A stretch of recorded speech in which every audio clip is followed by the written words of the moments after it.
GHOne TV, Member of Parliament elect for GHOne. How do you feel? I feel good. How difficult was it to beat the opposition from the NDC incumbent MP? How difficult was it? It wasn't an easy task, but with God, all things are possible. What do your constituents expect from you?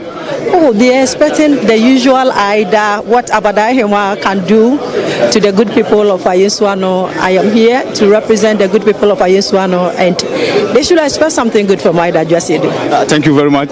Doc, you're live on GHOne TV. The constituents of Bosomche are listening to you. What do you tell them? I'm grateful for the opportunity to represent them. What should Ghana expect from you in the 9th Parliament? 9th Parliament, I'm going to work hard, just like I did in the 8th and the 7th. So my goal is to make sure wherever I find myself, we're able to add value.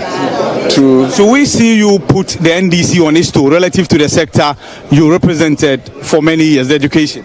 I'm here to contribute my quota towards the transformation of education. As simple as that.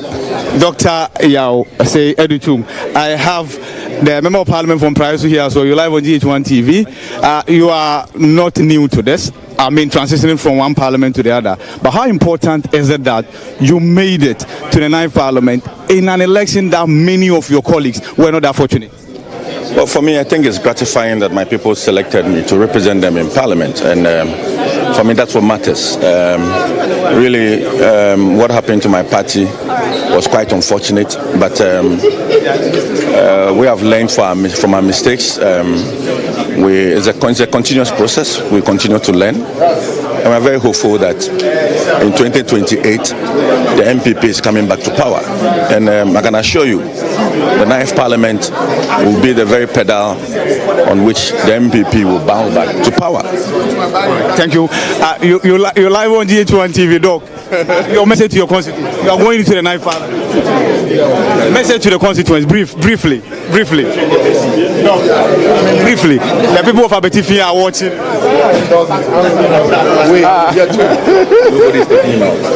Yes, Dr. Brian Champong, and of course, yes, Dr. Brian Champong.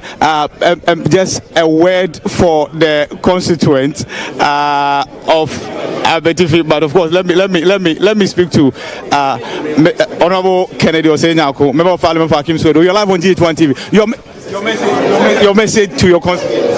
Well, I just want to thank them for giving me another opportunity, yet another one, to serve them for the next 4 years. It hasn't been easy, but I have to just say a very big thanks to them for giving me such an honor. I mean, I think it's a great opportunity, and I'm not going to let them down. I'm going to serve them in due diligence, and I'm sure in the next 4 years they might want to return me back to the house again. It's easy to serve in government as an MP. Many have argued. You are now going to serve in opposition. Are you ready for this task? Well, I have been in opposition as an opposition MP before. I entered Parliament as an opposition MP, so this is not new. I mean, I understand the game, so I'm not sure this is a very difficult situation for me. Well, so it's not going to be a problem at all. Yes. Whether we're having 5 or 10, trust me, it doesn't matter. It's the effectiveness that is the most important. Whether we are 2 MPs, we are 10 MPs, we are 100 MPs, to me it doesn't matter. It's how effective you are going to be. You will judge us after 4 years.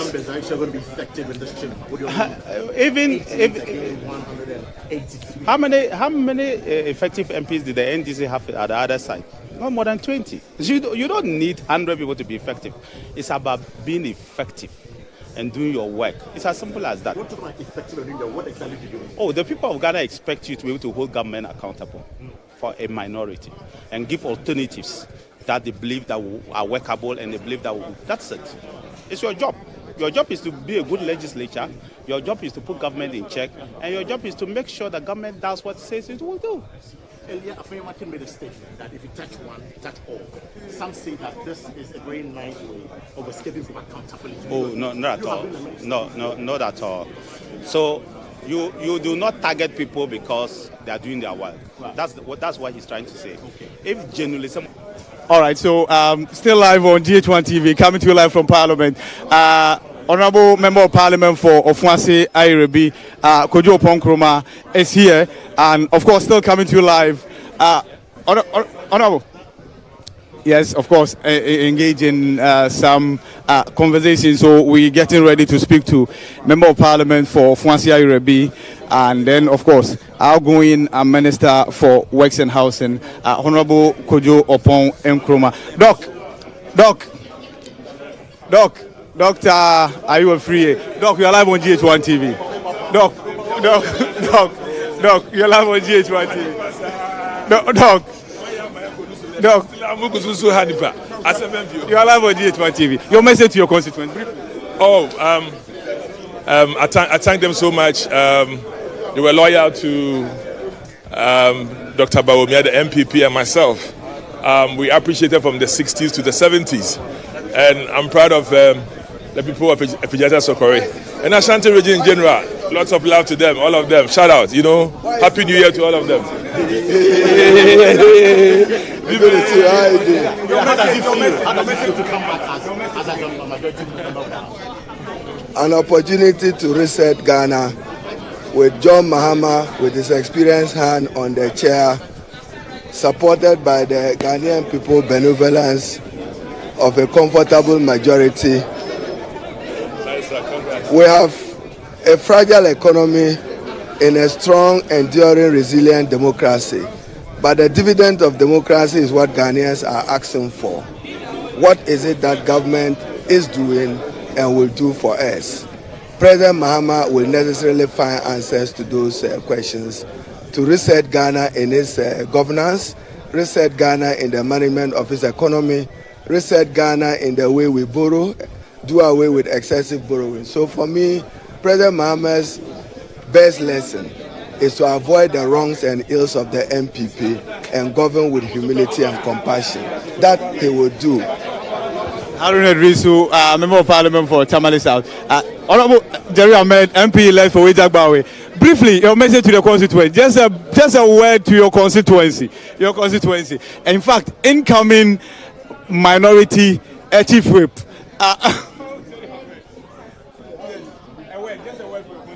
No, please. I'm with speakers. I'm not talking whilst I'm with speakers. It shall be well. And I'm informed you are incoming second deputy speaker. Have you heard? It shall be well. Have you heard? It shall be well. That is. It shall be well. The speaker says it shall be well, and I will talk later. Dr. Gideon Bwaku, you are live on GHOne TV. How does it feel you are entering the 9th Parliament? Well, I'm coming back here again. I did my national service here. And it's by the grace of God that I'm coming back here as a member of Parliament. It's exciting, but it's a lot of responsibilities as well. What type of opposition should we expect from your side? A responsible opposition. A responsible one. Yeah. Many finance brains have left your side. Many people are elated that people like you are coming in. Should we believe that you hold John Mahama's administration accountable relative to the economy? I have a responsibility to hold the government accountable for the people of Ghana. What the people of Ghana expect from the presidency of Mr. John Mahama is what we're going to ensure that it happens. I have no other responsibility than to serve the interests of the Ghanaian people. And whichever way we have to serve that interest in a manner that will be satisfactory to everybody, we're going to do so. So you can count on me. All right. Thank you. That's Dr. Gideon Bwaku. Of course, let's get the deputy, the former MP. The electoral college will decide. Which is the problem? Yes. I mean, there's a conversation about this going to an independent candidate, which would mean that the electoral college will decide. It shall be well. Yes. So still coming to you live from Parliament. Let's keep engaging more people here. Yes. Honorable Questa, you are entering into the 9th Parliament. How do you feel? I feel so well. I knew I'll be here, so by God's grace, I am here. Yes. Was the competition that tough for you? No, in my constituency, it wasn't. I mean, MPP did not do anything, nothing in my constituency. So I knew they wouldn't have any message to campaign with. And truly, they didn't have a message. So it made it quite easy for me. Their message was insult because they haven't, if you had started building a classroom, you could go and campaign with it. But they didn't do anything. Aguna was so neglected. It was very neglected. So by God's grace, I am here. Your region became almost totally green. Yes. Was that a surprise? No, it wasn't. Well, we've been working very hard. Yeah, we've been working very hard in that region. So, Central region, we delivered for NDC. And by God's grace, we would continue doing our best for our constituents. Now, the Central region has been a swing region. With the amount of votes you got, will you say that it's becoming a very comfortable place for the NDC? No, I wouldn't say that. I mean, it's still a swing. We have to work hard. Yeah, to keep them on our side. We really have to work hard. Central region is still, you can't really predict. You have to work hard. That is my fantasy for you. Yes, thank you very much, Honorable Queen Star. As of course, the returnee. Yes, Member of Parliament for Daboya Mankaragu. Yes, Honorable Shaibu Mahama. Are you alive on GHOne TV? How does it feel to be back? Absolutely brilliant. What did that trick for you? Well, it was dedication, hard work, and a commitment to serve the people. And the works we did way before the elections. What will be your message to your constituents? Thank them so very much. We will continue to do the good works that we've been doing for the past 4 years. We just want to continue with the good works and to raise the name of the Boyaman cargo high on the calendar. I think it's a good feeling to come back to contribute my quota to the development of this nation and the Boyaman cargo in particular. Thank you very much. Let me just go to Jirapa, who was on our network early this morning. First of all, how do you feel? You are all in white, you entering the 9th Parliament. How's the feeling like? Well, it's a sign of happiness, sign of joy, sign of victory, just to tell the populace and my constituents that I'm happy for the confidence that they repose in me. And I thank the Almighty God for that. And I want to assure them that Cletus will not disappoint them. I'll continue to be the Cletus that they know. I'll continue to be somebody, a problem solver. I'll continue to offer leadership. I'll continue to be with them. At any time, Cletus will always be with them. So that is just what I have for my people. I'm so happy. Particularly that President Mahama has won the 2024 elections. It's just something that I just cannot describe. Very, very happy. That's Honorable Cletus Dapila, Member of Parliament for Jirapa. Tema East, yes, you are not new to this. This is not your first time in Parliament. You are moving to the next Parliament. How's the feeling like? It's a great feeling. I never expected that it's going to be an easy walk into the 9th Parliament, but all thanks be to God. And I also want to thank my constituents for the confidence they've reposed in me. What will be your message to them going into the 9th Parliament, your constituents? Yeah, certainly the whole country has endorsed John Dramani Mahama, and they have given the NDC a mandate that has not been given before. We will ride on that and to prove to the people of Ghana that we will be responsible for the power they have given us. His Excellency John Dramani Mahama will make sure all the promises we have made, especially the 14 days cabinet ministers formation, the 120 days deliverables, and the major decision to even have 60 ministers, and all that we are poised, and I believe that we are ready to serve the people of Ghana. Thank you very much. Of course, Member of Parliament for Bia West. It's in the West as well. The man who wins his seats marginally all the time. How does it feel that you are back again? Many people felt you were going to lose, given how slim your margin of victory was. Oh well, last 4 years we all saw what happened. It was all over the news, the whole world. And I told them, even if it's going to be one vote, I'll win my opponent, and I did.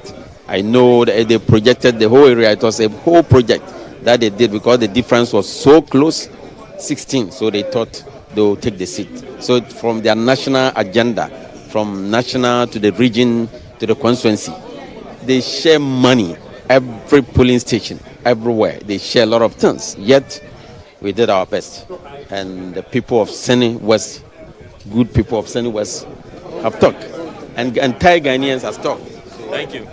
Honorable, just a word for your constituents. Honorable Okojeto Ablakwa, just a word for the people of Northton who have been faithful out to you for 4 terms. Well, I just want to offer sincerest appreciation to the chiefs and people of Northton. I mean, they did it again in this election cycle, setting a new record, 93.12%, the widest victory margin in the whole of Ghana. I'm really humbled, and as I always tell them, the more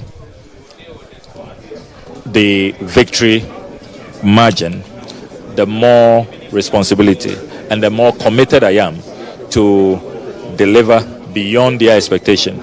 My philosophy is always to under-promise and over-deliver, and that philosophy continues. I promise them that just as they have delivered excellently, 93.12% is A+, excellent, they should expect nothing short of an excellent parliamentary representation, an excellent performance from me. I will give this my all, and in this 4th term, they should expect even better delivery than I have ever delivered. During the dissolution of the 8th Parliament, you were seated there, and I saw you shake your head when Afenyo mentioned the team that you chair, Aura, and had many words to describe the work you do. He says, touch one, touch all. That if you touch any outgoing appointee, the entire caucus will come after you. You were shaking your head. What were going through your mind? My response is simple. If you have not taken anything that belongs to the Ghanaian people, you don't have to fear Aura. If you haven't taken the people's lands, the people's hotels, the people's forests, the people's river bodies, the people's cars, the people's monies, then you have nothing to fear. You shouldn't be raving and ranting. All this sleeplessness and restlessness, and I mean, it's so suspicious. I mean, why are senior and leading members of the MPP, like Obri Boahen, like Dr. Nyaho Tamaklo, welcoming Aura, the likes of Honorable Eni, the former member of parliament, who have even reached out to us and are assisting us. I mean, those who have not looted, have not engaged in kleptocracy, in kakistocracy, in lootocracy, they are not worried about Aura. I mean, why is Afenyo Makin so worried that people will come and look under their beds and come and look into their accounts? And does that not raise suspicion? What are they hiding? What are they so afraid of? I mean, so vendetta. Why these outbursts? I mean, why this restlessness? He is besides himself. He can't. He looks so frightened. Why is he so scared? I mean, if you have not taken anything that belongs to the masses, that belongs to the Ghanaian people, you should not fear Aura. You should not worry about Aura. That's my only response to him. All right.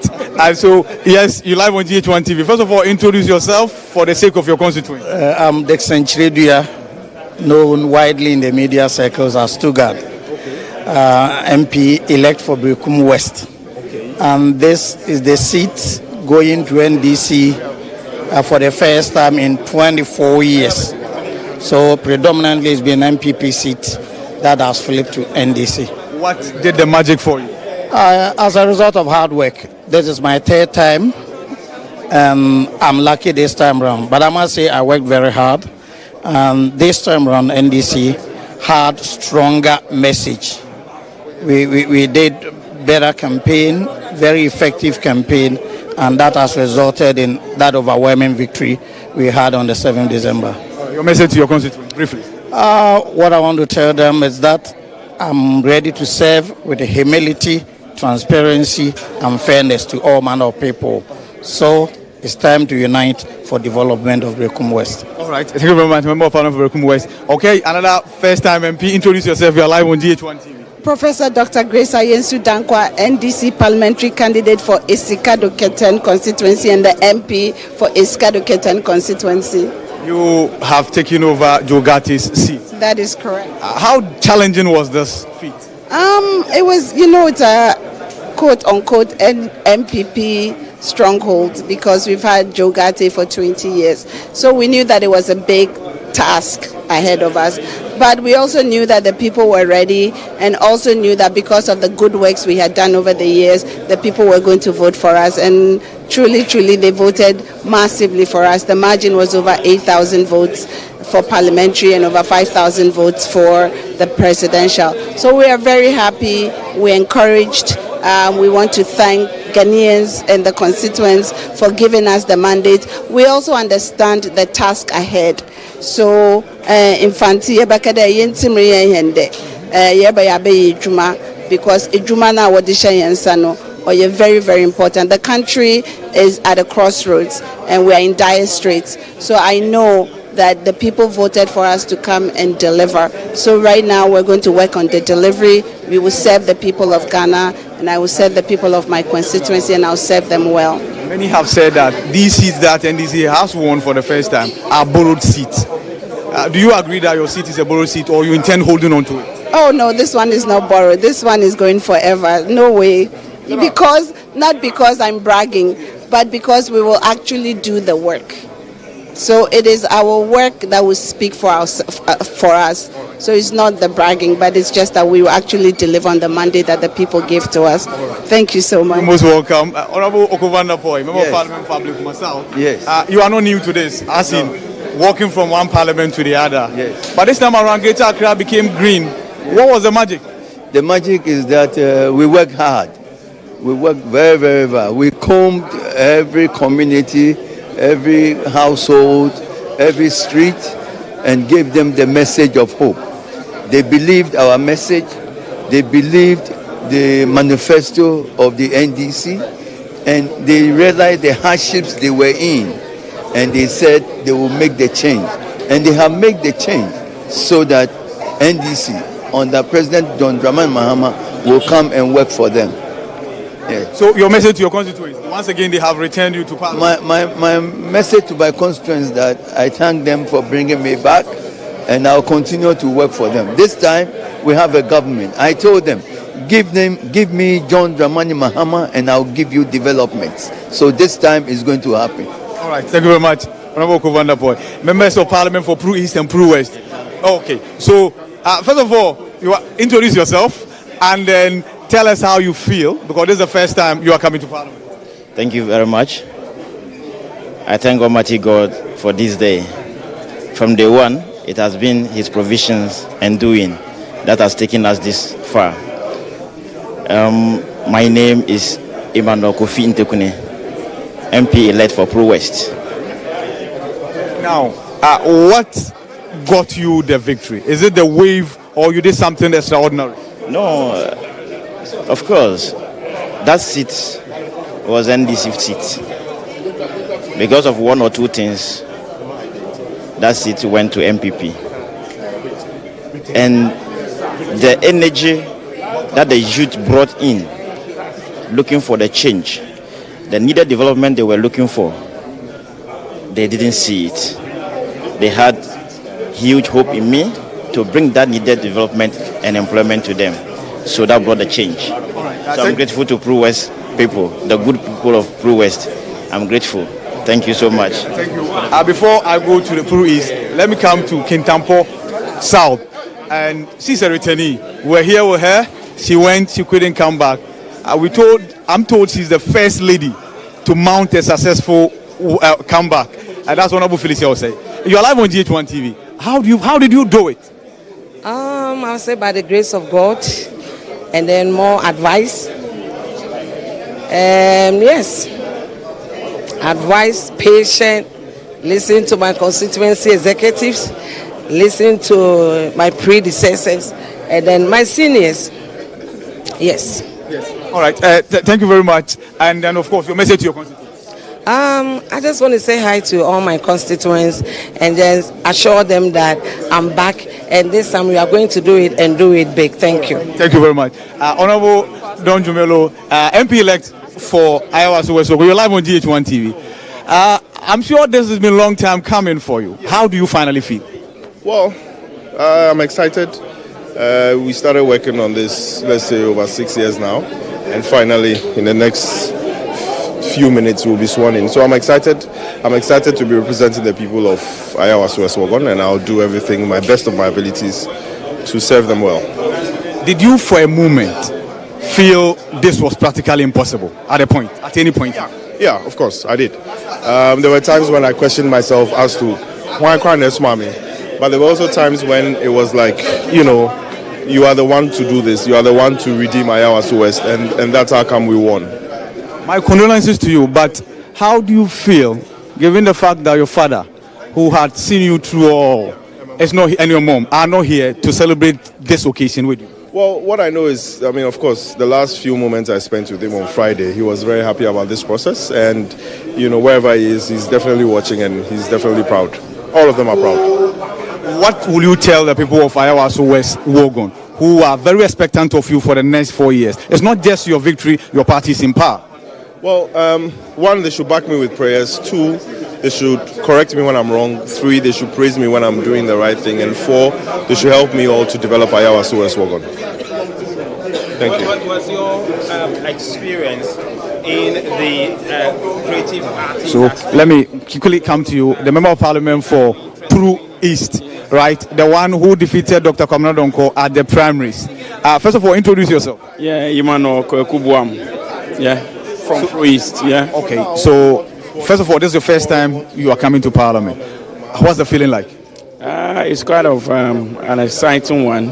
At least it's a privilege to serve our people, and I feel privileged to be one of the most counted at the moment to say represent us in Pro East and then come and take to the aspirations of Ghanaians, also include us of Pro East, and that is exactly what we have seen. Yeah. Thank you very much. Member of Parliament for Tamale North and Alhassan Suhini, you are not new to any of this, walking from one parliament to the other. No, I'm new to this whole, I don't understand what is going on. It's as if we are visiting some people in prison. I don't know what has informed this. So I'm new to this. The security check. Yeah, it's too detailed. Yeah, but if what happened 4 years ago is anything to go by, this should be expected, right?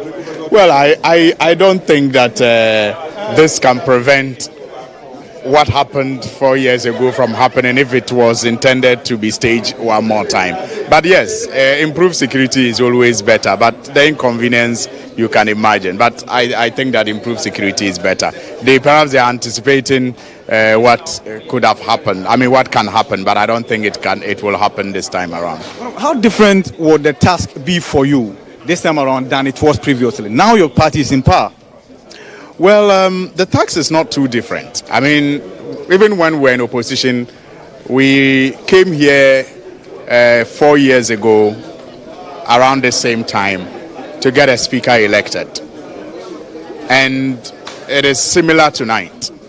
We are here to renew the mandate of that speaker and perhaps also elect, if possible, the first and second deputy speakers, and perhaps retire quietly and wait for the inauguration and the swearing in of the president. So the only difference is that the anxiety this time is lower because we, by the grace of God, seem to be in control, unlike the previous parliament where none of the parties was in control. This time around, the anxiety levels are low, but the focus and the target are the same. John Melo talked about intense lobbying. I don't know if you're lobbying, but what I've heard is that you are headed to the Lands Ministry. Have you heard? Well, I think that my advice to myself and all my colleagues is that we should all just position ourselves to serve or not at the pleasure of His Excellency the President. At the end of the day, he is the man in the arena, and he is tasked to assemble a team that he finds fit to help him prosecute the manifesto that we sold to the people of Ghana, for which they overwhelmingly embrace. In this game, you need to understand that the start is not always important. It is how you finish that is important. And so my advice to myself and to our colleagues is, yes, there are names flying here and there are rumors here and there, but let us always remember that we all will get to serve now or in the future at the pleasure of His Excellency, the President, GHOne Dramani Mahama. Well, Speaker Alban Bagbin has been renominated by your party. Of course, the communication came from the president-elect that in consultation with your leadership of the party, 4 years ago, you played an instrumental role. I've watched a documentary of you recounting the processes that went through for Bagbin to be elected. How do you feel that he's had to cross over to the 9th Parliament again? I can say many of us feel vindicated. I mean, if you noticed, even before the 8th Parliament fully ran its course, the now minority leader, then majority leader, Afenyo Markin, gave an indication that there was a need for the NDC that there was a need for the NDC to continue with Honorable Alban Bagbin, and even gave a hint that if we did not put him up, he and his party was willing to put him up.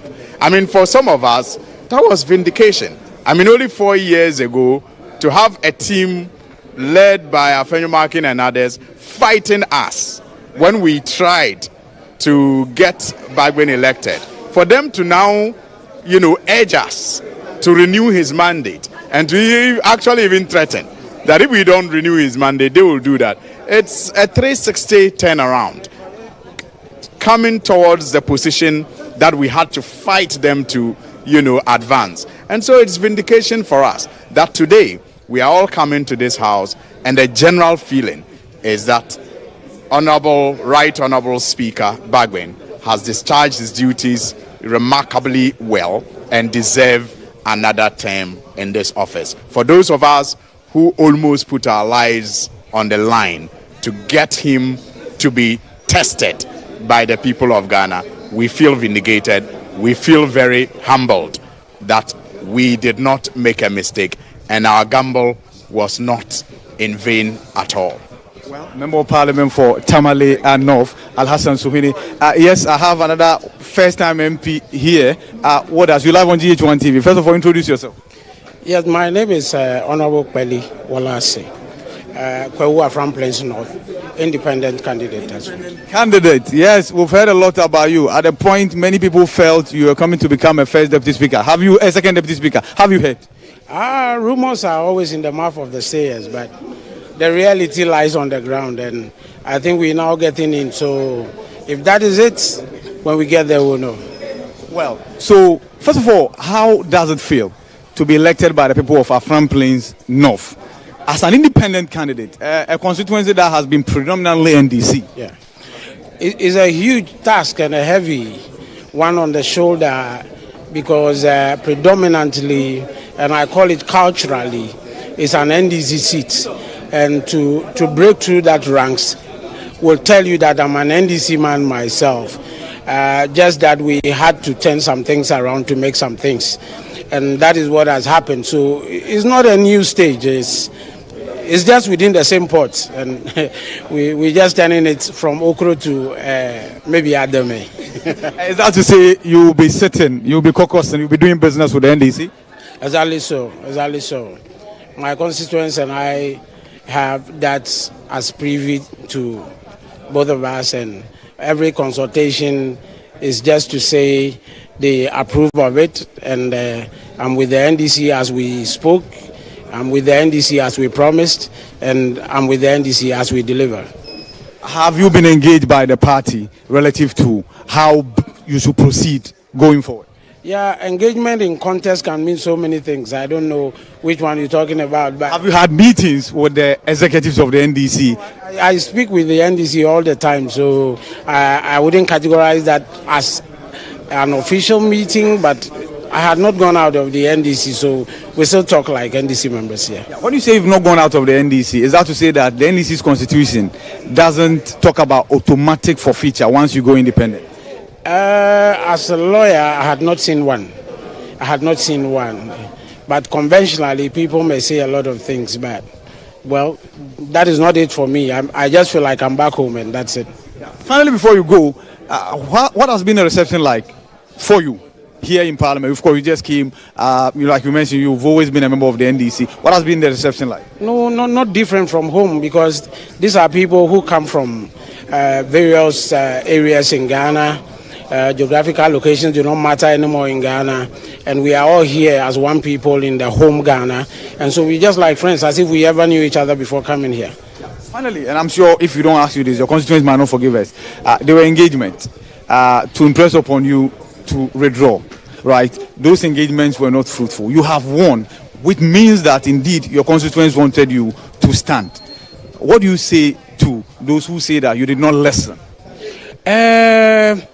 Actually, in context, don't do it, and you do it would always be termed as you didn't listen. But when victory comes, then people start to look at what cost you not listening. And that is all behind us now. And we are on the result of the not listening. And it is that I have won, and I'm going to work with you didn't listen people, and then we all move on. So it's not a problem at all. Thank you very much. Member of Parliament elect for Afram Plains North. And of course, another new entrant for a very new and fresh constituency. During the 2020 elections, that constituency was a very controversial one. Some call it the Sal constituency, but it's the GHOne constituency. MP-elect Fred Avanyo, you are live on GHOne TV. First of all, was the constituency created for you? What do you say? It was created for the people of GHOne, the people of Sandro Kofi, the people of Akpafu, the people of Lolobi, and the people of Lipe. It was created for them. Now you have won, you are representing them. What will be your message to them? They've been through a lot. Well, I thank them for the opportunity and the confidence they have reposed in me. I want to assure them, by the grace of God, I'll serve them and serve them diligently. I know our needs, I know our problems. I engage and interact with them. And so I will come back as a servant. All of us will fashion now how we are going to navigate the waters and make sure that we come out of our current predicament. You are a first-time MP. What kind of MP should Ghana expect from you? I want to serve Mother Ghana. I want to contribute to the development of this country. I want to contribute to lawmaking. I want to contribute to the general, to deepen our democracy and the path of governance that we have chosen for ourselves. Thank you very much. After that, I'll let you go in there and then also engage with other colleagues for things to start. My colleague Nadede Tete is here, and she has been whispering questions into my ears.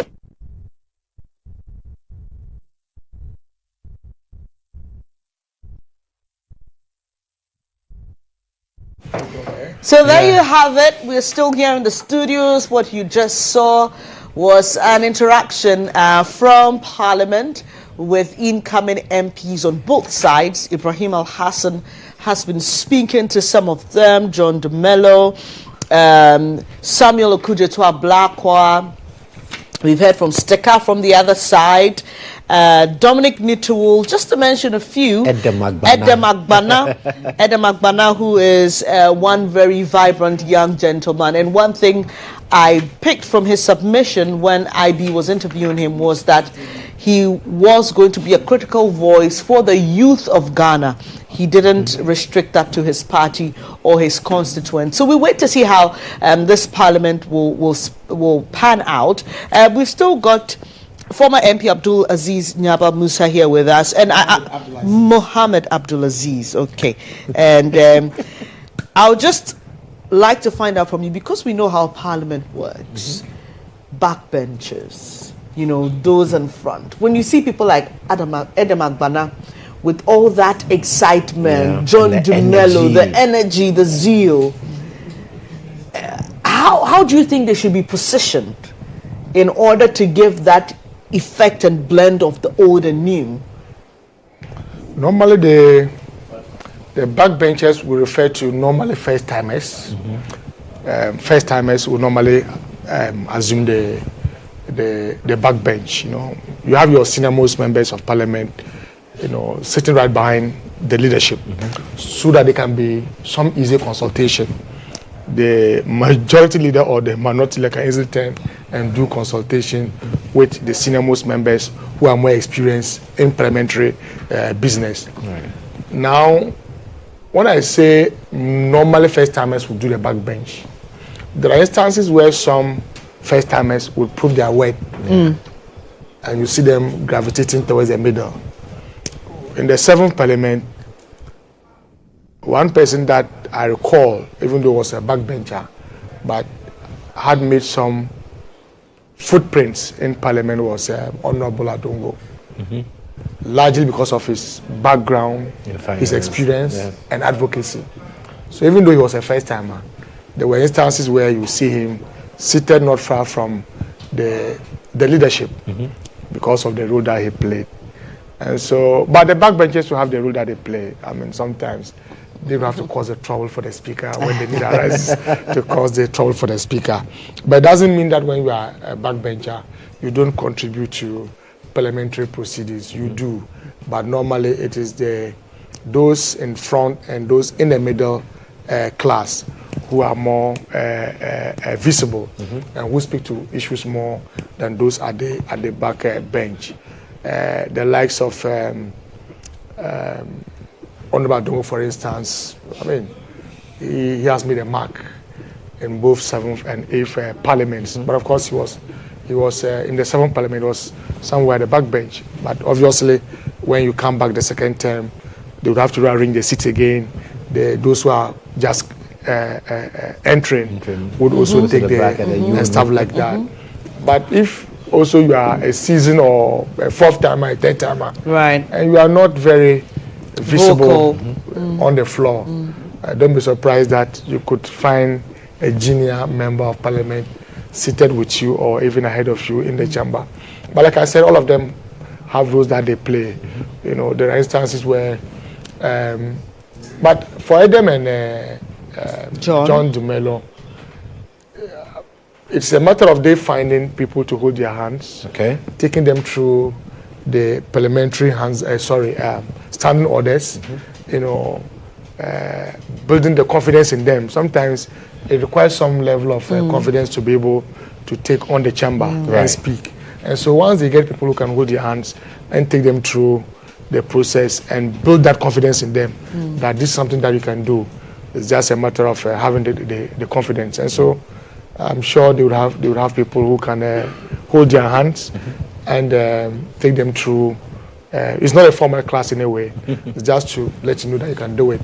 That self-belief, you know, and give you some few times to try. Right, but I mean, you have been there, and I'm sure in 2016 when you won the bid and went to the 7th Parliament, you were also considered young. Yes, to have entered with a lot of energy. Yes. Now these are people who during the campaign very vocal, very energetic, and so the expectation on them in Parliament will be that, okay, we saw Adam and how he was so vocal on the campaign trail. So Adam in Parliament, now we want to see a very vocal Adam Agbana on the floor of Parliament. What would be your advice to them? There are very young people whom I have a lot of expectations from. A very good example, I think I mentioned this off air, would be Felix Kwachi. Felix Kwachi. Very vociferous young person, very informed person. He speaks with data. You know, he's one person that I'm looking up to show some promise in this ninth Parliament. Adam and Co, I expect that they would pull some surprises on the Ghanaian people. But sometimes you must also be able to define yourself what you want to do. Right. You see, the primary function of Parliament is lawmaking. Right? Yes. Let me give a very good example. I don't have his approval to say it, but let me. Honorable Shaibu, lawyer Shaibu Obi, the MP for Deboya Mankaru, he lost and he just won his election. He's back. He's very, very detailed, very, very competent when it comes to lawmaking. You know, going through right from first to second to third reading, very, very meticulous. And so normally what the public is more interested in is the debate. But beyond the debate, there's a real work to be done when they bring a bill where they would have to insert clauses, the second reading, we have to make some deletions and insert clauses to reflect the desire or the wish of the bill. That is where the real work comes in, the win-win process too. And so that's where normally they take the maize away, the cameras are gone, you don't see the real work. But these are people, so you can also decide what you want to do. So for instance, you can decide that, look, I want to be part of the win-win committee, which is an informal committee of parliament. Right. I want to learn lawmaking itself, not just the advocacy. Right. Look, somebody could Blakwa in the 7th parliament. I don't know how efficient he's done that in the 8th parliament. You walk into parliament every morning, and he would get up and during the correction of votes and proceedings, spellings, errors that were made the previous day, you can trust Okudzeto on that one. At least I witnessed that in the 7th parliament, that he comes to work very early. He goes through the votes and proceedings even before you enter the chamber. So once you get to that stage, you can be sure he'll get onto his feet and he will make corrections, some misrepresentations, for even name spellings. Okudzeto will take the speaker and the chamber through. And so that's what sometimes new members can use to be able to get their feet on the floor of parliament. Look, for instance, when they bring the attendance register and you sign, the next day you come to a parliament and you find that your name was captured as a member absent without approval. Those are the things that new members would use just to rise up, engage the speaker to do a correction either of your name spelling or the fact that you were there yesterday, and that's how gradually you can gain some. You catch the eye of some momentum. There's a whole split in that house. You know? Right. So we've got barely 30 minutes, or less than 30 minutes, I must say, for the dissolution of the 8th Parliament and the inauguration of the 9th Parliament. But we'll come back to talk about the attrition rate, because we have about 120 new MPs. In this time? Yes, I'm right, Joshua. Am I right? Yeah. About 100. Let's just cross-check, because as at the last count, 117 precisely, about 100. So 117 new MPs. That's not too good. New MPs coming in. We'll come back to talk about that. But we know that beyond the debates and the very hard work Parliament does, there's also the light moments and those things that also lighting up the mood of Parliament. And one of them has to do with how Speaker Gbagban has appeared in the House, and you can see those very different moments and how he looked. Number three. We'll talk about the play of power as well. Number 3. Just look at that. I mean, Speaker brought a whole new gear. Shake. He really lifted the game in terms of his appearance as Speaker of the House. He didn't play with that. And I'm really looking forward to what Speaker will be wearing. Yeah. Today. I've said it. I'm really looking forward to it because he always knows how to make a statement with his appearance. And when he appears like that, you realize that the MPs look at him and go like, hey,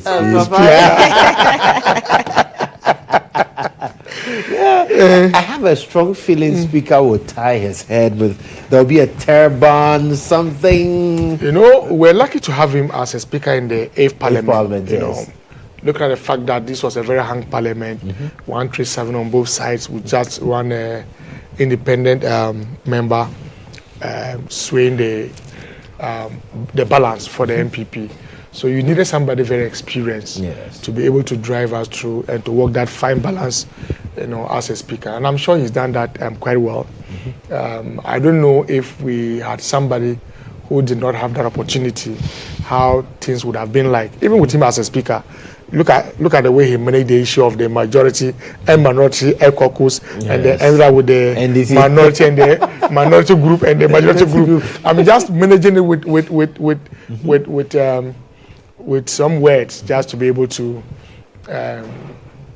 get a balance, you know, to work with both sides. And so we're lucky to have him as a speaker for the 8th Parliament. And even with this 9th Parliament, it's good to have not just an experienced member of parliament, but somebody who has shown commitment to the independence of parliament. You know, if you have somebody who can easily play to the chest of the executive, especially with the fact that you have an overwhelming majority. Right. If you have a speaker who would easily yield to executive influence, that will not augur well for our democracy. And so Bagbin is that type who seems to be assertive, committed to parliamentary independence. And so it's good that we have him as a speaker of the 9th parliament. Let's see how the 9th parliament. I'm not sure today would have any blows being thrown because of the election. We don't expect that. We don't expect that. We have too many whites too. Yes, so far he's the only person that has And I'm sure it'll be a voice vote. We won't need to go into all those Today I listened to him talk about electronic vote in the future. Yes. And I think that would be very nice. He mentioned it. Because look, we must know, our members of parliament, you raise the issue of loyalty. Right. Are you loyal to the people who elected you, or you are loyal to the party on whose ticket that you stood for the election? Sometimes it is difficult to walk that fine balance, especially when it comes to very critical voting in parliament. That look, your questions don't want e-levy, and because your party wants e-levy, you go and vote for e-levy. Tomorrow, your questions should be able to punish you because you voted for e-levy that they didn't want. If there's an electronic voting, there can be some trail of what you voted for on this issue. Right. Your questions can use that one as a basis to either re-elect you or reject you at the next polls. And so electronic voting is something that we should be working towards to. Even at the national polls, we should start working towards electronic voting. We don't need those long queues. But you've been an MP before, so say classic case of e-levy. I'm expecting that as a member of parliament, you go and engage with your constituents. I want to believe that there are opportunities for that where there's a town hall, there's a way of sampling the opinions of your constituents and hearing what they have to say since you represent them. Or is it the assumption that once you have been voted for, then what you decide is what they must accept because they have entrusted you with that power? Is that the assumption of an MP? That's a wrong approach and a wrong model. I think the proper thing to do is to, when there are sensitive issues, especially, you cannot be running to your questions all the time on every single matter for them to decide for you what you should go and say or do. That would also be a mark of irresponsibility on your part. And so I don't subscribe to that run to your questions at the least opportunity to gauge their mood or thinking or understanding. But on critical matters like e-levy, LGBT, very sensitive issues, you should go and engage your people to see where they stand on such matters. But like I said, we tend to show more loyalty to our respective parties than the people who elected us. Let's see how we can resource members of parliament. That will also cost you some money. So for instance, if you're going to your constituency, people will travel from the various communities to your party office or the constituency office. How would they come and how would they go? Would you need to refresh them or not? Would you need to pay them TNT or not? These are issues that members of parliament can be supported to be able to engage their constituents when the need arises. So I think that it must be a fine balance between your party and your constituents. But what we have seen more in this country is that we demonstrate more loyalty to our political parties than let's touch on the attrition because we just spoke about Edem Agbana and John Dumelo, and you clearly explained how the work of parliament happens, how sometimes it takes even a long time to understand the rudiments, the fine standing order, establishments of the game. Exactly. Advocacy, it takes time. So you're seeing a parliament with as many as 117 new entrants. Out of 276. It's not a good it's not a good spectacle to watch. It's not good. Chairman Sir has complained bitterly about that thing. On both sides, it's not just about one political party. We must learn to retain experience, hands, it will inure better to our country. Even when they are not performing to the expectation of their people? So you see, there's performance, or people learn when they stay on a job for some time. So when you elect a member of parliament just for a term, like some of us did, before the person finds his feet, then you are bringing another person. My constituency, for instance, my own constituency, apart from Dr. Yakubu Ahmed, the one I succeeded, was lucky to win the seat for 3 terms. Every MP has done just a term. The attrition rate is very high. And sometimes leadership can be lonely. You want to walk the people towards a particular direction. Not everybody would understand your thinking and where you are going with them. Yes, you need to explain to them. Let me tell you one good example. When I was member of a parliament, one of the first things I started to do when I was elected was to build a training center, a vocational training center. Okay. When you talk about youth employment, the young people are more interested in youth employment, the one they do YE, where they go and take some 300, 400 Ghana cedis. They see it as a reward for party. Exactly. They think that this is money that we can chop whilst we sit under the shade. You know, we are party boys. Just put our names there. When your party loses power, your names are taken off. You know, and how many of you, out of the thousands of young people, would even have that opportunity?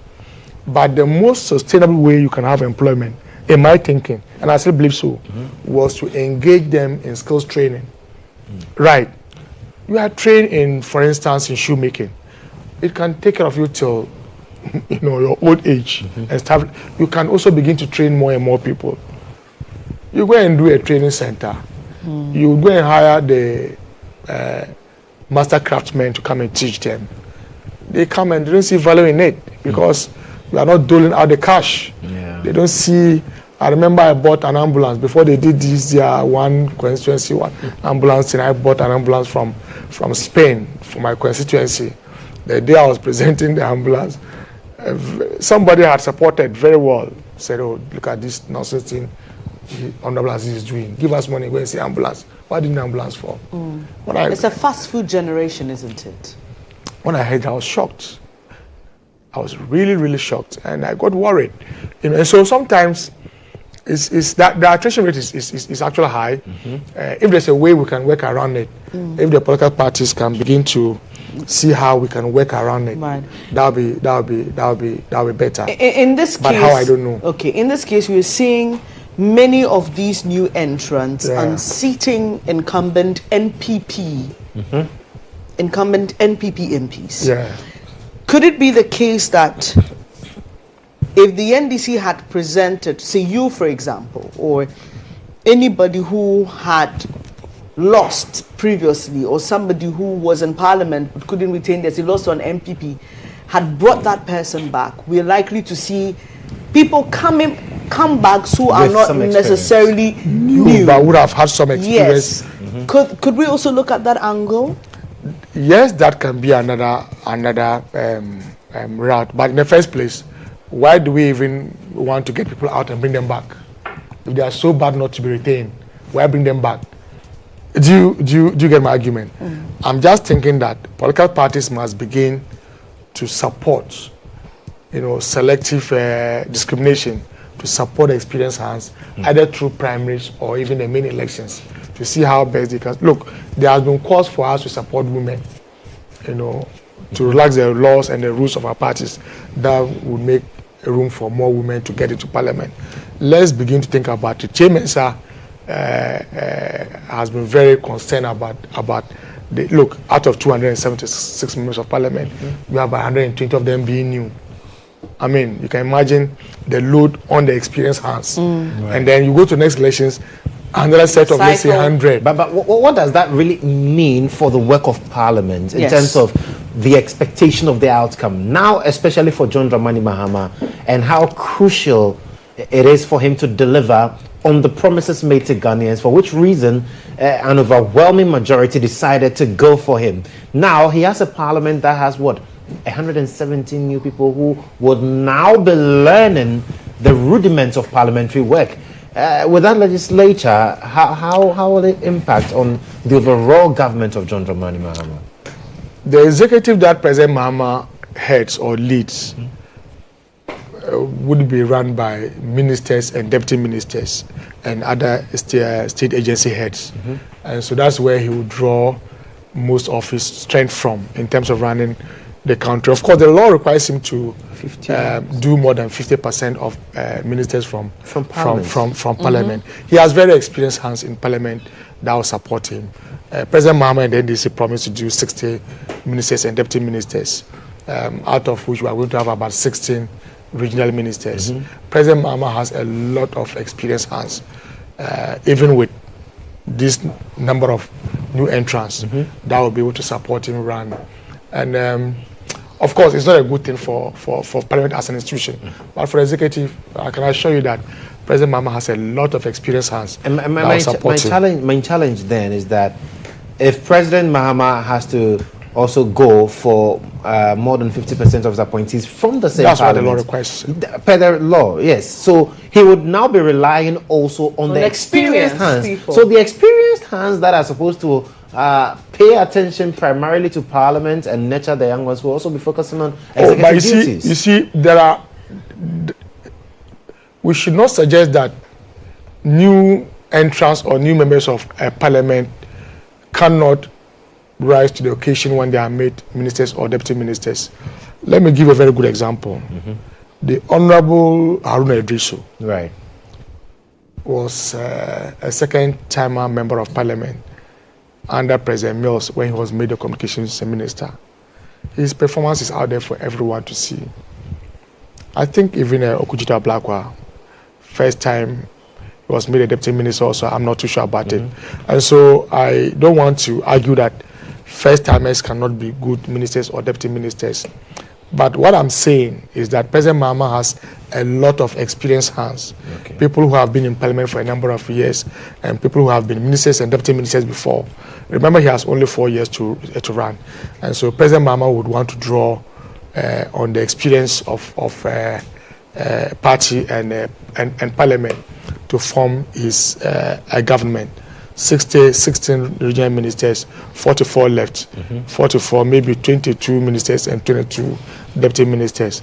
President Mahama has more than experienced hands in Parliament and outside Parliament to be able to form a government.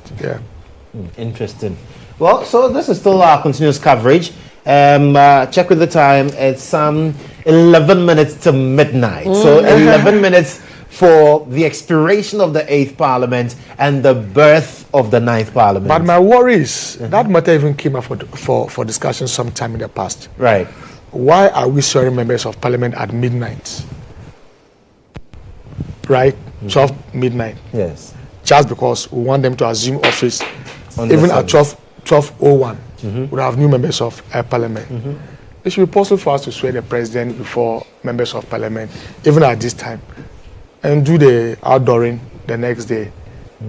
Because, if we swear in members of Parliament at midnight, we know that some set have exited and a new set has been ushered in. They have been sworn in. Between midnight, 12:01, up to tomorrow 10 a.m. or whatever time that President Mahama will be sworn in, who would be the executive president and commander-in-chief of the Ghana Armed Forces? There's a vacuum there. I'm not sure we should do that to ourselves even for a minute. That issue Haruna Idrisu has raised a couple of times, and I'm thinking that we should begin to think about it. The outdooring, the investigation can be done the next day, just for the optics. Exactly, but the real thing should be why when President Mills passed on, may he so rest in peace. Right, that same day, we had to swear in President Mahama, because we didn't want a vacuum. But that falls within the remits of the law, doesn't it? Yes. Right. So why don't you wait for a day or two? Because we didn't want a vacuum. President Akufo-Addo would exit the presidency at midnight today. So from the argument is that from midnight till up to whatever the time investiture would done, swear in President clearly Mahama. we do not have a president. Yes. So if you have a former president and a president-elect. If you can go to bed with not having an executive president, think about the Commander-in-Chief of the Ghana Armed Forces. So, but number three will be. Would have been sworn in. Number 3. You see, number three is would act when both 1 and 2 are not available. Okay. In this case, they don't even exist. Interesting. So I mean, it provides an interesting conversation. Yes, it does provide. So for me, I think that going forward, we should be swearing in presidents at midnight, at the very time that we are swearing members of parliament. If we think that we have a good reason to swear them in at midnight, what prevents us from swearing in the president at the same time? Nothing prevents us from doing that. I mean, that's just my thinking. Okay. And I've heard very experienced people raise that matter in the past. Interesting. If you just joined us, this is your election hub. If Ghana was to go to war, there will be no commander in 2 a.m. Who command the armed forces of Ghana? Interesting. But somebody will also say that until the God forbid, until the president is sworn, president-elect is sworn in, we have a president, an existing president, technically, right? So whose mandate expires on the midnight. On the midnight of. It's tricky. The lines are very open, but we'll see how it goes. If you just joined us, this is your election hub. I'm Bernice Abubedu Lanza, and I've been doing this with my colleague Joshua Kojo-Mensah, and we've been joined by former MP Abdulaziz, and we've been talking about a lot of things, especially the highlights of this 8th Parliament, speaking about some of the key bills that were passed, and some of the highs and lows. We've also shown you on the lighter side how Speaker Babin appeared in Parliament a couple of times, looking very representative of different cultures within the Ghanaian system. We just have about 7 minutes for the expiration of the 8th Parliament and the inauguration of the 9th Parliament. We've just been hearing from former MP Abdulaziz, who believes that we must look at the timing again because there's a bit of a vacuum created. I don't know what you think, though. But those are some MPs in Parliament taking a break for some photographs. It is historic on many levels for many of these MPs. Some of them first-time MPs, some of them coming back into Parliament after a break, and others fighting fiercely to maintain their seats. So whichever way you look at it, it's historic for many of them. We don't expect a lot of drama like we saw at the onset of the 8th Parliament because this is almost a done deal for Speaker Akbagwin. We are told by some MPs that even those on the minority side, the MPP MPs, actually support his comeback as Speaker of the House. So we don't expect a lot of drama. But do stay with us here on your election hub. We're taking you through right from when we see the Clerk of Parliament walk in and all the processes begin up until the break, because what will happen is that Parliament will not the session will not end. There will be a break. Looking forward to the swearing in, right? That's what happens. Have they dissolved the 8th Parliament? It will happen at midnight. Yes. And then the inauguration of the 9th Parliament will happen. Then the Speaker says the House is going on a break and will reconvene at the Independence Square. Yes. I think that is why they're sworn in first, because they have to, quote unquote, converge to receive. Yeah. And so I think it answers the question. Yes, in the presence of the existing Parliament and the new MP. So I think it answers that question, doesn't it? Well, about whether or not, or you think it can happen immediately? It doesn't answer that question. It's not. It's something that we can think about. If we can swear in 270 members, one individual could equally also come and be sworn in before them, and the outdooring can be done the next day. I mean, that's what I think. Right. Now with the current configuration of Parliament, there are some of the things that we can run with speed. For instance, all the constitutional amendments that do not require a referendum, with this supermajority that we have with Bagbin as a speaker, we should be able to run with most of them. For instance, with the election of the MMDCs, all that we need, if we are going to vote for the MMDCs on a non-partisan basis, we don't need to go for a referendum. There are just some few articles that we need to amend, and that one 2/3 will be able to do that. 2/3 184. I'm sure today both the NDC and the MPP, the independent members is about 187. And so there are some of them I think that we should run with. Really fast. Really fast, and I think that that is possible. Those that requires some referendum, I'm sure we can do that at a later date. But I think that we should start implementing the recommendations of the Constitutional Review Committee as early as possible. Since you've brought in the issue of the Constitutional Review, Kojo, there have been conversations, not prominent though, but quite subtle within the media space, about a possible review of the term and tenure of presidents, because some suspect or are nursing the thoughts that since this is going to be a one term, as it stands now, per our constitution, John Dramani Mahama can only be president for another term, which is 4 years. There are those who are nursing the thoughts of a possible review of that aspect of the constitution. I've heard other senior lawyers talk about the processes that will have to happen if that is even going to kickstart.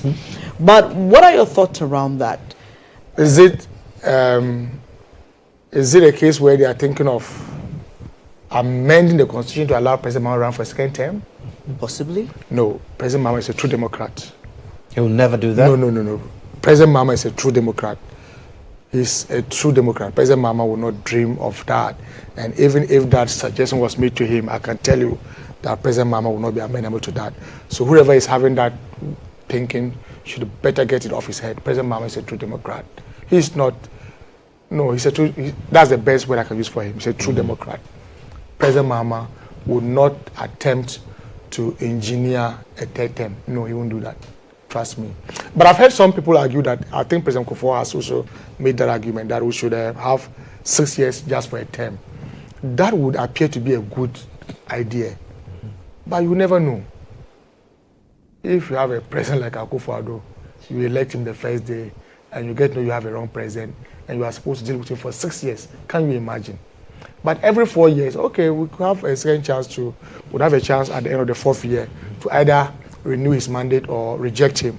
That one alone. But to deal with 6 years, deal with a bad president for 6 years, some would even argue that let them do, because some would argue that 4 years is not enough. You know, you need the first year to form your government. Before you settle, you are going for another prime minister and blah, blah, blah, blah. And so if you are doing 6-2, that's 12 years, God forbid, and you have a bad leader, you can imagine what you go through. And so we can think about it, but I think that the current 4 year for 2 terms is ideal, which I think that it has served us well. We should continue to go with it. What about those who suggest that? The low-hanging fruit that I think we should just pluck has to do with, for instance, how do we ensure the independence of Parliament? People who walk into Parliament should be members of Parliament. Right. There should be a clear separation of powers. Right. So where you have members of Parliament also being ministers and deputy ministers and stuff like that, I think it's something that we can be able to deal with. Election of MMDCs. How do we elect our MMDCs to be accountable to the electorate and not the appointing authority? These are issues that it's midnight now. It's midnight. King Cinderella. Okay, that's why you guys were for. Okay, I get it now.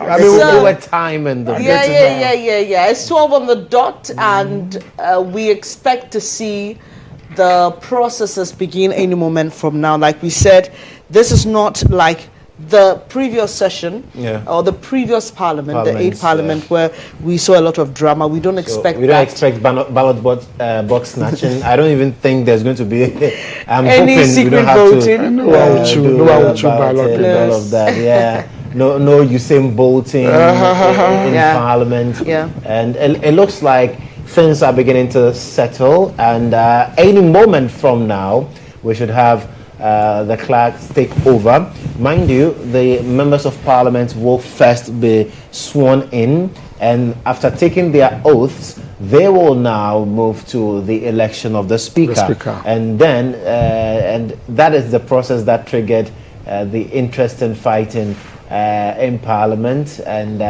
At a point, you had to see some military men ushered into Parliament. Yes. That It matter was we quite have, bad. Yes, Honestly, it was. yes. I mean, I've had conversations surrounding who might have been behind that, and the fact that that person is still walking freely. Dr. Adam Bona those has issues will be looked into. All of those issues, the administration would reopen those issues. When you have the military take over the chamber of Parliament, it gives you a semblance of a military takeover. So that wasn't a healthy. We shouldn't. It wasn't a healthy decision. Whoever took that decision, I remember even after the incident, there were a lot of conversations had about that. But like we said, we don't expect that to happen, and we expect a rather smooth process. And have you spotted Alexander Penyomako? Yes, it's in a black suit. Okay. It's in a black suit. I spotted him earlier. The mini minority leader. I mean, he says you people are calling him a micro minority leader. He doesn't like he that. doesn't like that. He doesn't like that. He's a minority leader. And he said he's so confident that in this 9th Parliament, that what you call a micro minority will become a majority. In this 9th Parliament? Yes. Yes, because you would be chasing other things, and then at a point in time you won't come to Parliament, and then the minority will become the majority in Parliament. Interesting. Wow. I doubt that will happen. But if that happens, but if that ever happens, that will be the downside of incumbency, wouldn't it? Knowing that you have the majority, and so you're not able to whip your people in line to come to Parliament. But I doubt. Even with their 137, at critical times, they were able to whip in their members into the chamber. We have about 190 who cannot whip them into the chamber. That's not possible. It's just a wishful thinking. It is wishful thinking. Interesting. I think Patrick Boama. Yes, that's Patrick Boama and Samuel Abu Jinapo. Yes. And in a tete-a-tete. And now we have Finance Minister Ato Forsen. Yes. Also in a tete-a-tete. Hey, is this symbolic? We've been having conversations about who is likely to be Finance Minister. Yeah, one of the very important portfolios. Yeah. I want to throw that question to you. Is that symbolic? I don't know. You don't know. I don't know. What is the Only President Bama can answer that question. Only President Bama can answer that question. Yeah, we'll wait to see how it pans out. Deputy Majority Leader who decided to give President Akufo-Addo the final bar after the final State of the Nation address, which got the First Lady pretty upset. Okay. What was part of what he said? Okay, so we see they're on their feet now. So let's cross over to Parliament and see how it all pans out as the 9th Parliament is inaugurated. The maze brought to Parliament signifying authority. So yes, we see clearly in your shot there, Parliament called to session. I mean, it's been some 5 minutes after midnight. So yes, clearly 8th Parliament is a thing of the past. Now we can call the MPs who lost elections former MPs. Confidently call them former MPs, because in a matter of minutes, what we will be witnessing is a new crop of members of Parliament representing the 9th Parliament. And so yes, Parliament being called to order now. Very soon we are likely to see the processes commence, and then the election of the Speaker would also be the next item on.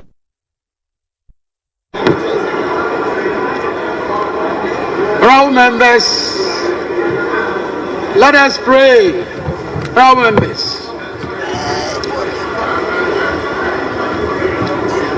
Almighty God, we humbly beseech thee to look with favor upon this Parliament of the Republic of Ghana. Grant that it may perform its high duty as in thy sight.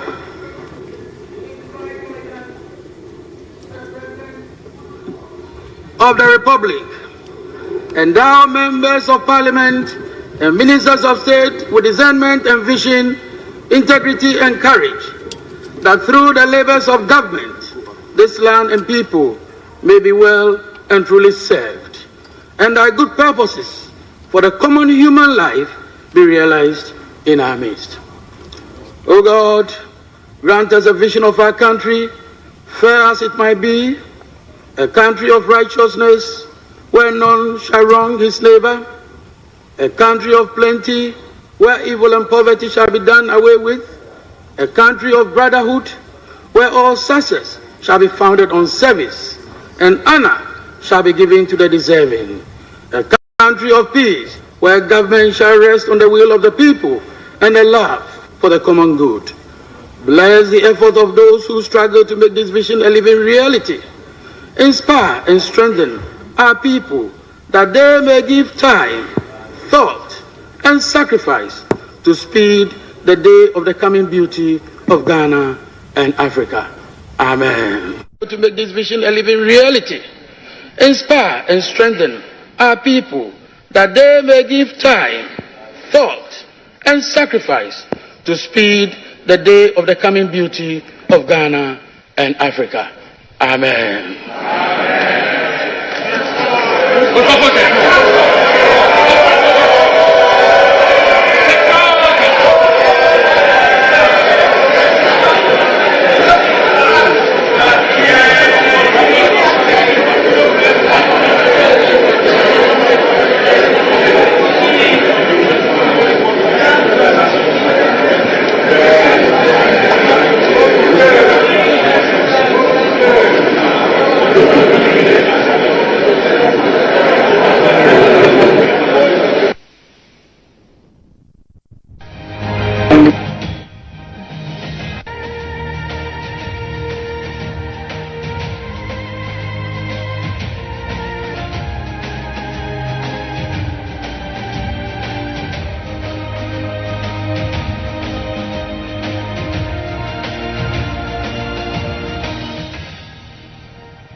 Summoning of Parliament for the first sitting of the first meeting of the 9th Parliament. Know ye all men that in the exercise of the powers conferred on the clerk to Parliament, I, Ebenezer Ahuma GHOne, acting clerk to Parliament, appointed under Article 124 of the Constitution and pursuant to Order A2 of the Standing Orders of Parliament, do hereby appoint Parliament House, Accra, to be the place, and 12 midnight of Tuesday, the 7th of January 2025, to be the time when Parliament shall sit to elect a Speaker and Deputy Speakers for the administration of oath to the Speaker and members of the 9th Parliament of the 4th Republic. Signed, Ebenezer Ahuma GHOne, acting clerk to Parliament.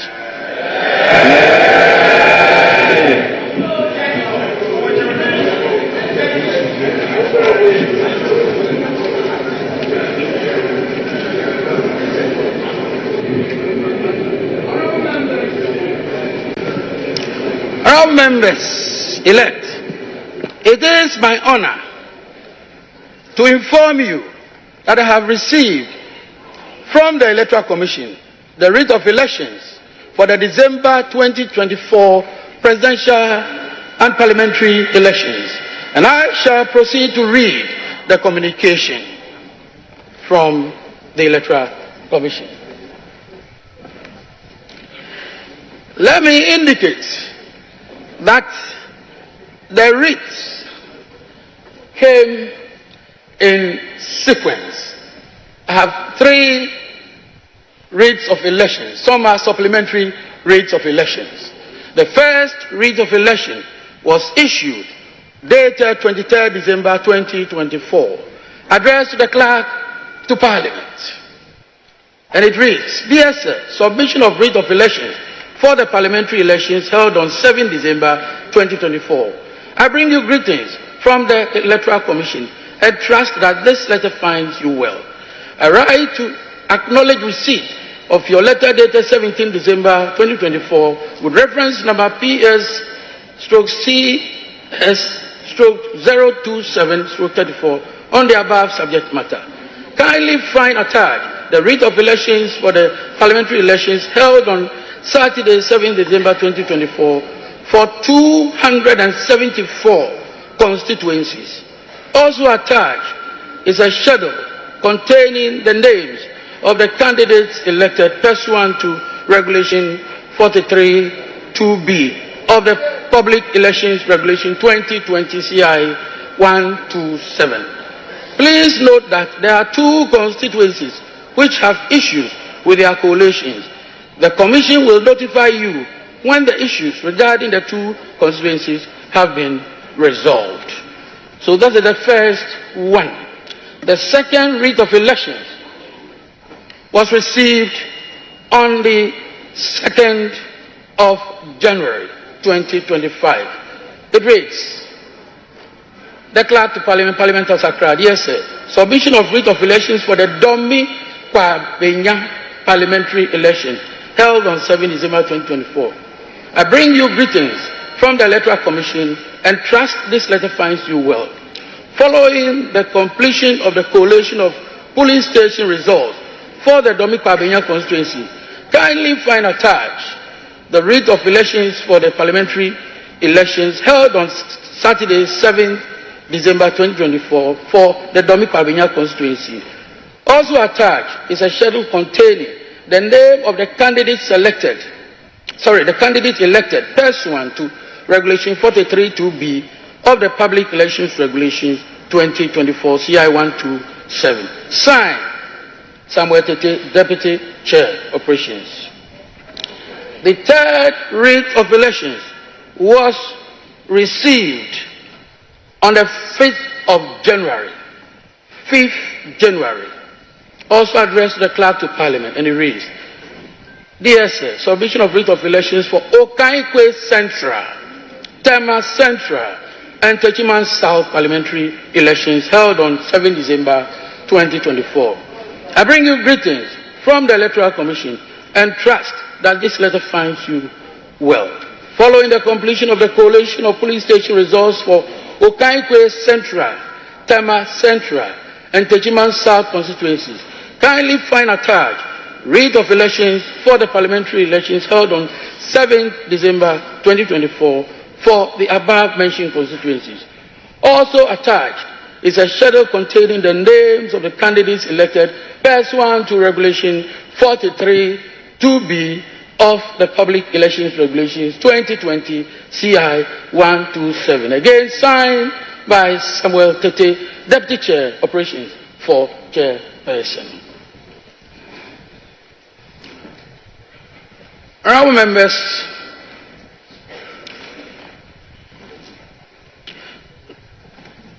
members, elect, by this communication, the writs are hereby tabled for the information of the entire House. Honourable members elect, Order A3 of our standing orders states that a clerk, as the presiding officer, shall conduct a roll call of the members of Parliament elect, and a member is expected to respond to the roll call. I now proceed to call out your names in alphabetical order. But before I do so, it is imperative to bring to the attention of honorable members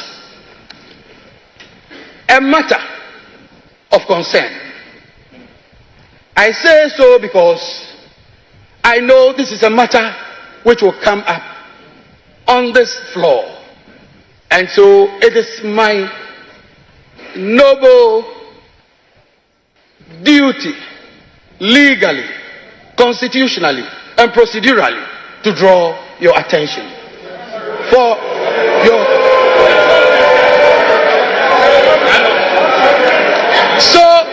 proceed, honorable members. I proceed. Two issues relating to two constituencies are outstanding. And the constituencies are Ablekuma North and Akwetia. Honorable members, would you kindly listen as we proceed? Ablekuma North and Akwetia.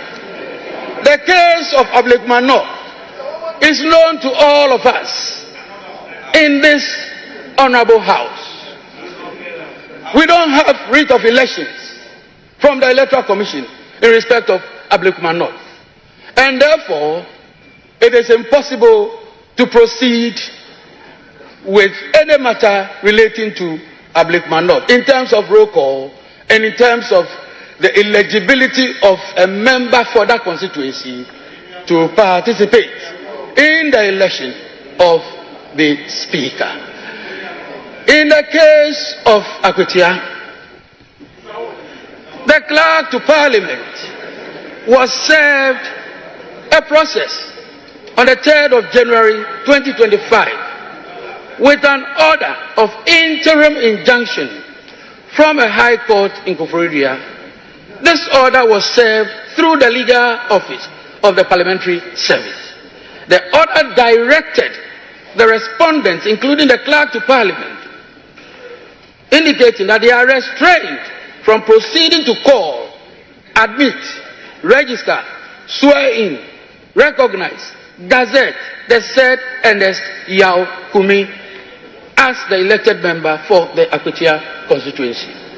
At the time of the receipt of the order, the Parliamentary Service had already completed the process of registration of Ernest Yao Kumi as member-elect.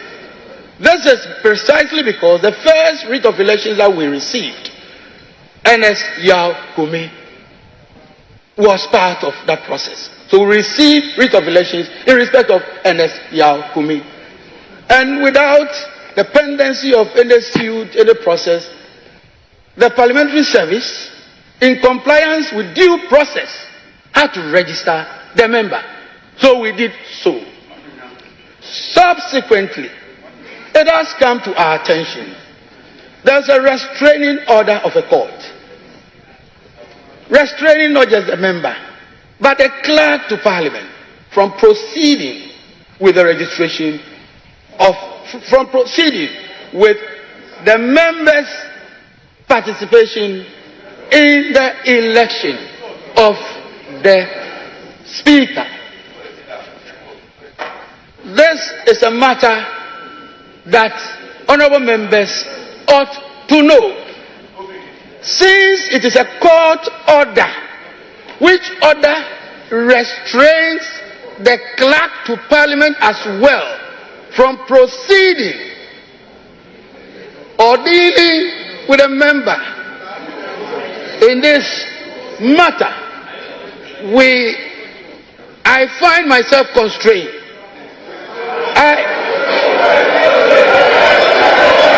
No.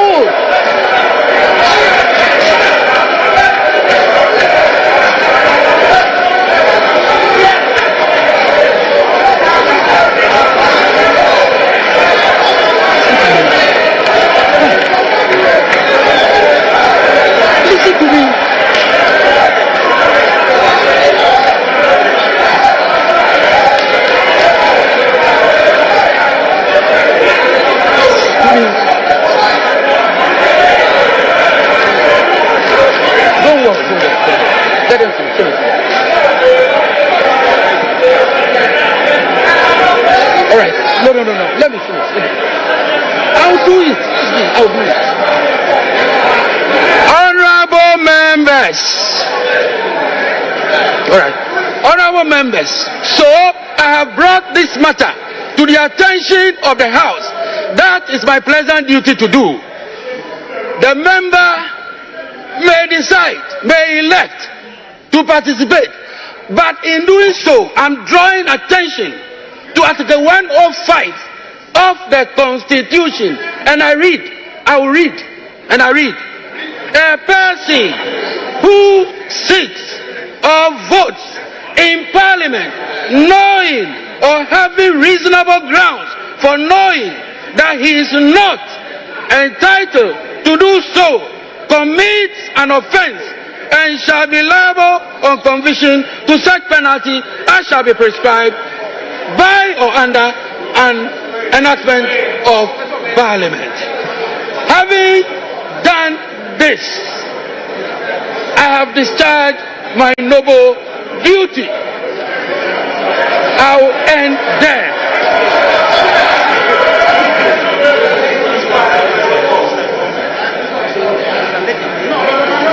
At this time, honourable members, I proceed.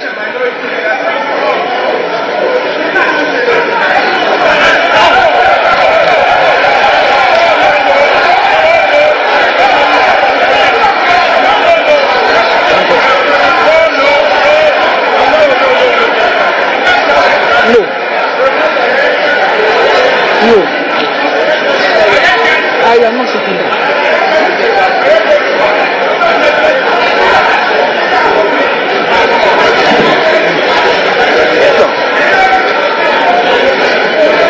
Mr. Chairman, Mr. Chairman, colleagues, please, let's make a headway. Mr. Chairman, we have heard you. This is a house of rules and procedure that is not in doubt. This is a house that relies on precedents. I just have a simple answer to the point you made, and I have the instructions of my respected colleague-elect, Honorable Ernest Kumi, and fortified by the precedents of this house, which precedents is dated 7th of January 2021. I simply, Mr. Chairman, the member so desires to proceed to be sworn in and to also participate in the election of the Speaker and bear the consequences himself.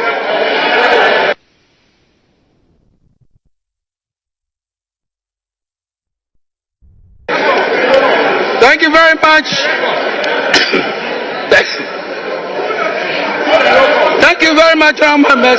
I proceed with a roll call, and I will invite the head of table to proceed with the.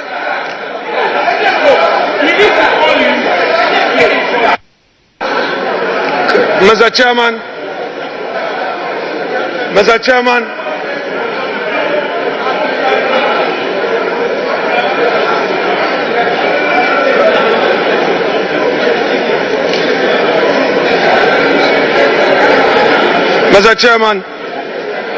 we do not want surprises. We do not want surprises. We do not want surprises. I am therefore, for the records, inviting you to respond to the position the honourable member concerned has taken, just for the records, because we don't want surprises as we proceed. So we want to know, so that we take.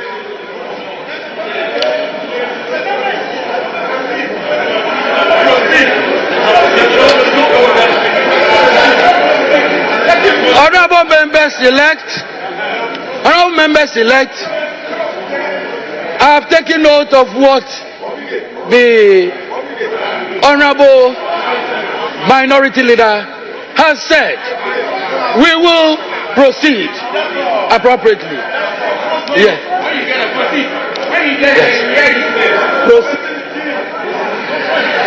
I have taken note of what the Honourable Minority Leader has said. The Honourable Member heard what we said. He knows the consequences of his actions and inactions.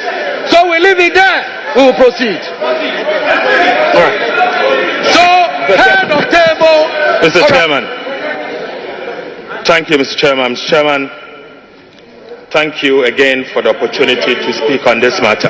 Mr. Chairman, yes, the minority leader has spoken. He spoke for the member. But Mr. Speaker, Mr. Chairman, since the member-elect is before this House, it will only be right for that member to speak for the records.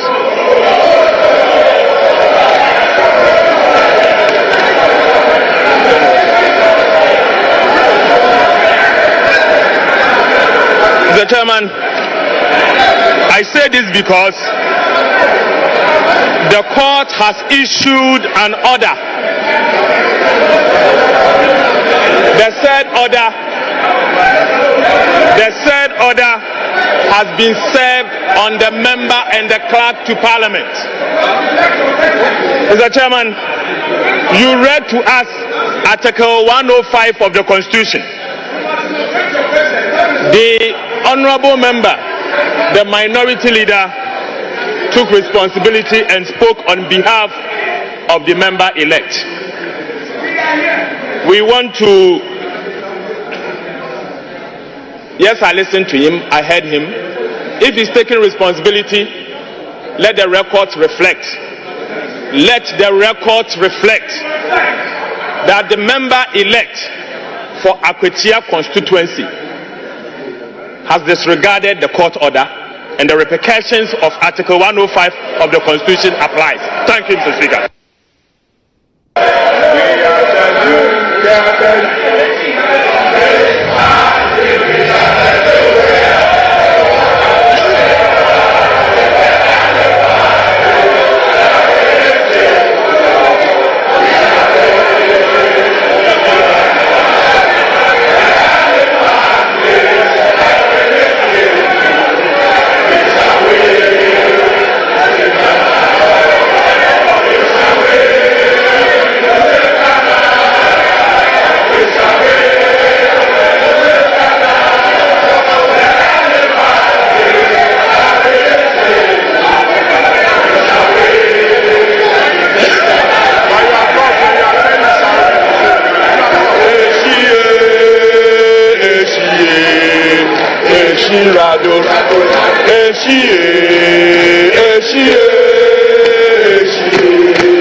We shall now proceed with a roll call. Yes. We are proceeding with a roll call.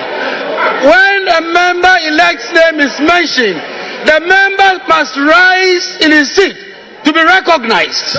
Thank you, honorable members-elect. Head of table, proceed with the roll call.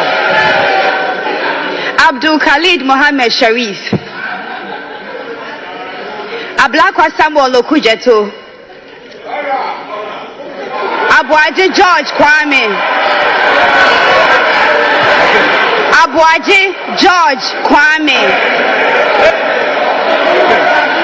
Abuaji George Kwame, Achampon Brian, Achampon Richard, Aqua Alexander Kwesi,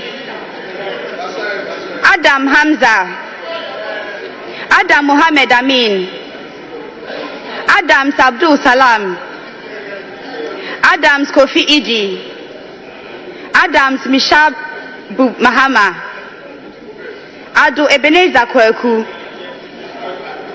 Ado Kweku, Ado Yao Frimpong, Ado Kenneth Daniel Nana, Adi Frederick, Ejay Felicia, Ado Marco Ernest, Adongo Isaac, Educhum Yao Osei, Afenyo Sedem Kweku, Afenyo Markin Alexander, Afol Eric, Afol Kofi Bente, Efriye Nanayu, Efriye Frank, Agalga James, Agbana Eric Edem, Agbenyo Fred Kwesi,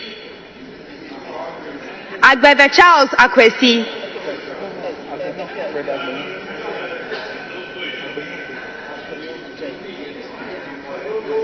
Agbenyo Fred Kwesi, Agbebe Charles Akwesi, Agboja Kwame Govins, Ejari Alexander, Ejekum Emmanuel Kwejo, Ajimai Prempe Eric Nana, Ajimai Kingsley, Ajimai Rollins Zaneto, Ajin Sam Lawrence, Ahinkan Frederick Yao, Ahi Samson, Ahiafo Bernard,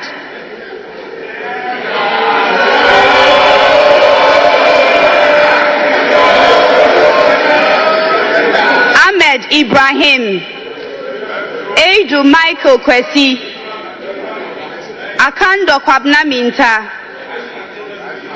Akrugu Faustina Eliklim, Akwete Okli Felix, Alajos Seidu Al Hassan, Al Hassan Abdul Fatawu, Al Hassan Suini Sayibu, Al Hassan Umar, Amankwa Millicent Yabua, Amankwa Nicholas, Amankwa Menu Kofi, Amwa Stephen, Amwaku Andrew Esiama, Amwaku Jampo Rudolph, Ampa bin Simon Chreme, Ampofu Kwame Chumesi, Amprechum Sapon Kweku, Enim Ernest Yao, Ankuma Emilia, Anodompre Frank, Anyimedu Enchi Kwame, Anyimedu Enchi Kwame,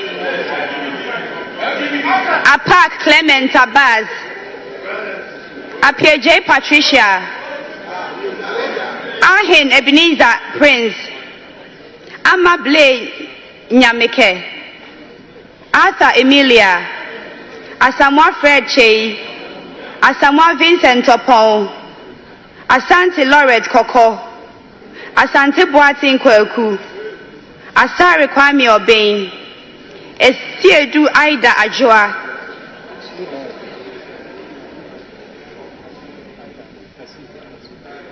Asensu Boachi Francis, Ashi Alfred Nikote,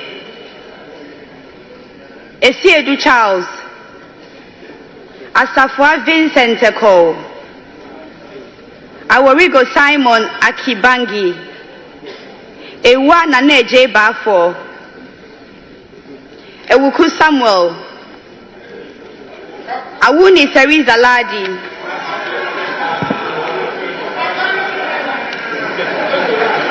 Ayamba Ladi Ayi,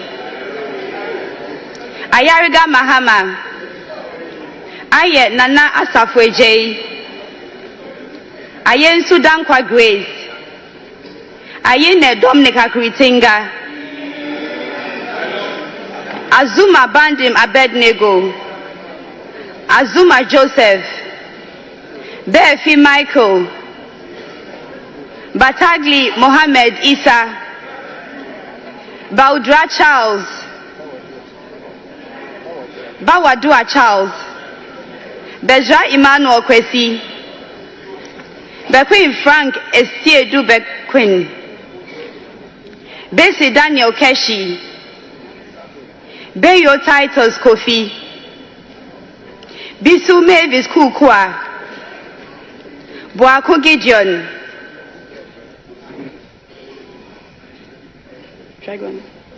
Boachi Yadom Patrick, Boa Emmanuel Kweku, Boama Patrick Yao, Boatin Joseph Apia, Boatin Kwabna, Brahma Mohammed Bawa, Brefo Bright Asamoah, Boa Emmanuel Amakofi, Backman Philip Fifi, Bukari Joseph Nipe, Chiwete Andrew Dari, Kujo Comfort Doyo,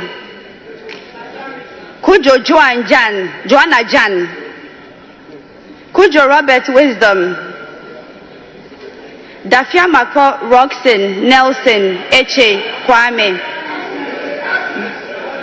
Damwa Kwejo, Dan Abdul Latif, Dangbe Ernestina Ofori, Dapa Elvis Osei Mensa, Dapila Kletu Seidu, Dako John, Dako Mensa Kwabnotre, Dauda Collins,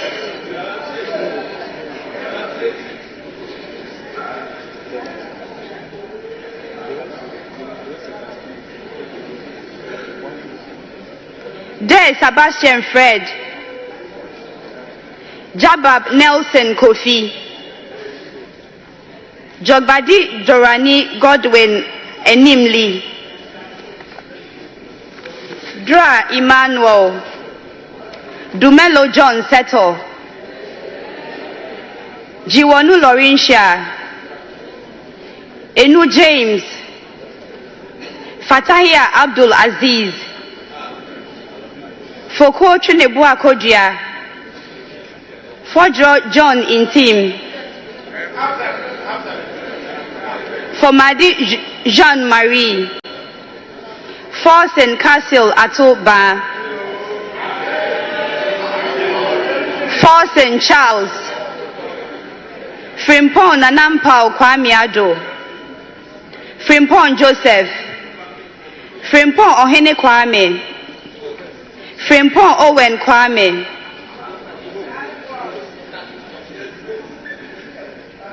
good. Gakwe Kwame Jujoli, George Samuel Nate, Ganza Al-Hassan Kobna, Gomadoyao, Gomashi Jifa Abla, Jan Mensa Richard, Jechi Nasira Fra, Henry Benso Godfred, Hotoje Alexander Roosevelt, Ibrahim Mutala Mohammed,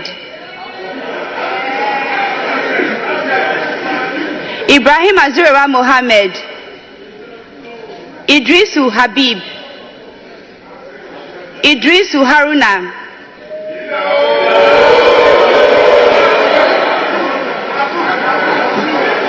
Isa Atta, Isifu Mahmoud, Jack John Kwame Ado, Jaja Yusuf Isaka, Joso Godfrey Seidu, Jinapo John Abdullahi, Jinapo Samuel Abdullahi,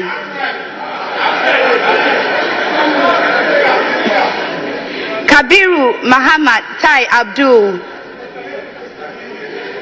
Kini Jeffrey, Kodia Kwame Apia, Kunedu Akwesi,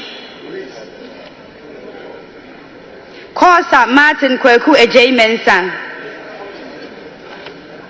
Peli Wolase, Potosu Edem Richard Kofi, Kuma Joseph Kwame, Present.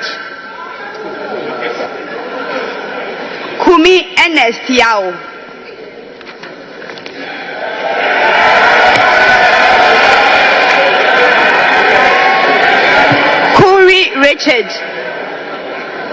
Kuri Richard, Kuyon Solomon, Kwenu Othniel Echo, Kwatin Kweku Ajimai, Che Shirley, Chiredria Dixon, Lamisi Akanvari Balidia, Labi Oscar Ofori, Latte Agnes Namomo, Lukuto Maxwell Kwame, Mahama Daniel Dang, Mahama Shaibu, Mafu Kofia Henkra, Mensa Collins Adomako,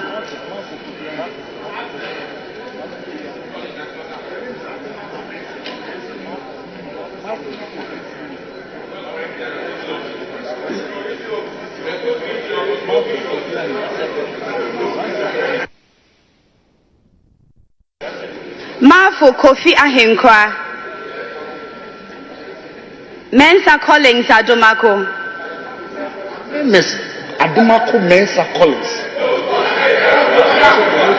Mensa Isaac Ejay, Mensa Joseph Kwesi, Mijima Shaibu Nuren, Mills Samuel Atta,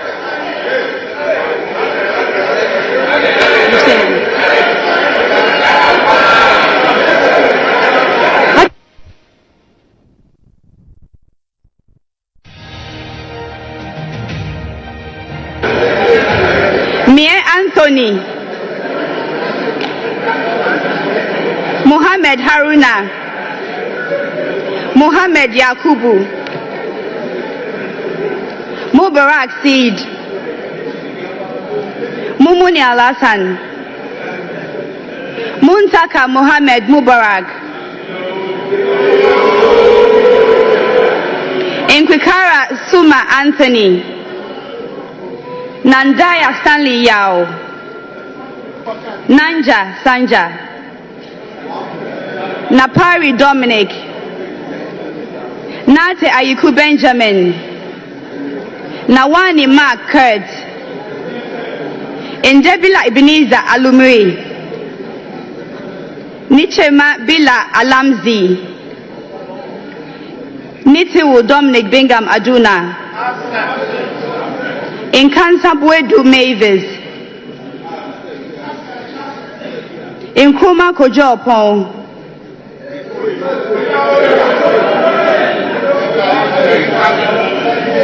Nukwa Pius Kwame, Nokwai Kofi Ako, Nogbe Ernest Henry, Notukotwe Peter Kwesi, Intebe William Ayo, Intekuni Emmanuel Kofi, Intim Adelaide, Intosu Helen Ajwa, Nuruddin Mumuni Mohammed, Nyakote Albert Tete, Nyakum Bismarck Tete, Nyako Isaac Boama, Nyaku Kingsley, Nyaku Thomas Ampim, Nyaku Kwame Naminta, Nyindam Matthew, Oklu Linda Ohenewa, Odampton Isaac Ashia, Oforiata Duke William Allen Kwame, Ofosu Felix Kwache, Ofosu Ejari Elizabeth,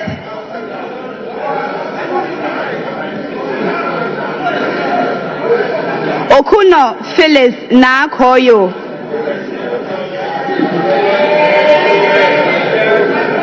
Onyina Champong Akwesi Jenfi, Opoku Davis Ansa,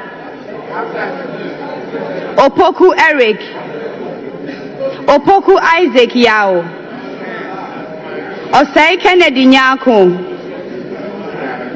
Osei Ejay Nana, Osei Akoto Seth,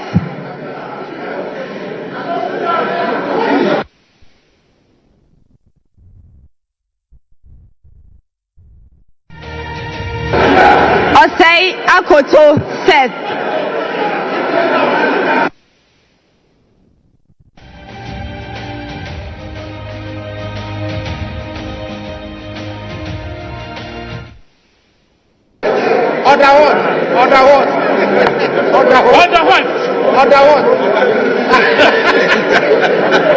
Osei Akoto Seth,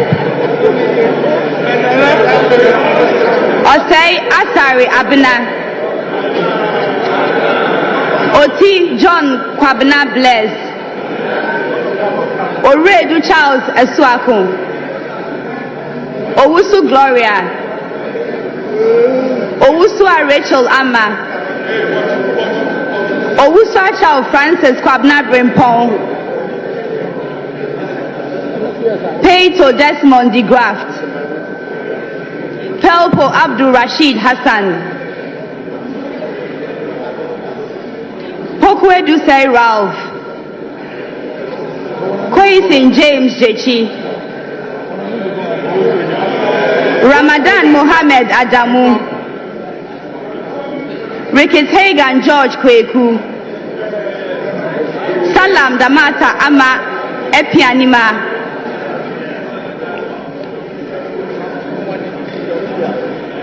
Sandari Sebastian Meneso, Soya Queen Sapokua, Sefer Richard Kwame, Seidu Haruna, Shaib Jerry Ahmed, Sosu Francis Xavier Kojo, Sowa Rita Nao Dole, Supari Mohammed Adams, Absent. Sulemana Adama, Absent. I'm here. Sulemana Al Hassan, Sulemana Al Hassan Tampuli, Sulemana Yusuf, Tanko Mustafa Amaju, Taylor Isa Salifu, Taylor Abi Ebenezer Oklite, Tete Agotri Gisela, Tete Joycelyn, Tete Joseph Akwete, Tobin Emmanuel, Tofi Dorcas, Tobu Peter Lanshini, Ture Mahama Nasir, Chekpo Thomas Walanyo, Tubazu Abdul Rauf Tonjem,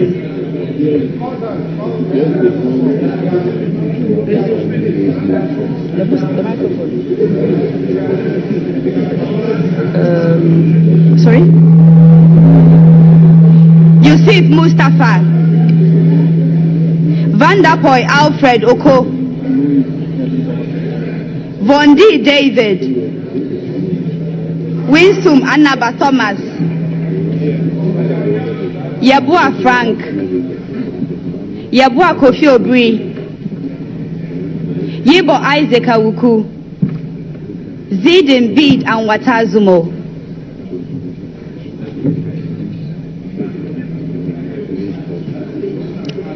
Thank you very much. Honourable members-elect, we shall proceed in accordance with Standing Order 8.1 of the Standing Orders of Parliament. I am satisfied that quorum is present in this House to enable me to proceed to conduct the election of the Speaker. In doing so, I would like to draw your attention to Article 95(1) of the 1992 Constitution, which requires that a Speaker of Parliament be elected by members of Parliament from among persons who are members of Parliament or qualified to be elected as Member of Parliament. I also want to refer you to Order 7.2, which states, a person shall not be proposed for election as Speaker unless the person has given a written consent to the clerk to be nominated as Speaker. It is also important to draw your attention to Standing Order 8.5 of the House, and I beg to quote, where only one person is proposed, the person shall be declared elected and conducted to the chair without any question being put. A member-elect addressing the clerk shall propose a person to the House as Speaker of Parliament and shall move that the person do take the chair of this House as Speaker, which motion shall be seconded without debate or remarks. Honourable members-elect, I now invite nominations for the election of the Speaker.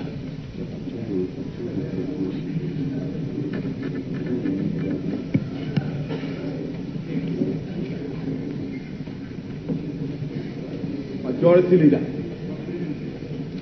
Mr. Chairman, I come under Order 8.4. Mr. Chairman, I beg to read. A member-elect addressing the clerk shall propose a person to the House as the Speaker of Parliament and shall move that the person do take the chair of this House as Speaker, which motion shall be seconded without debate or remarks. Mr. Chairman, I move that Honourable Alban Sumana Kingsford Bagbe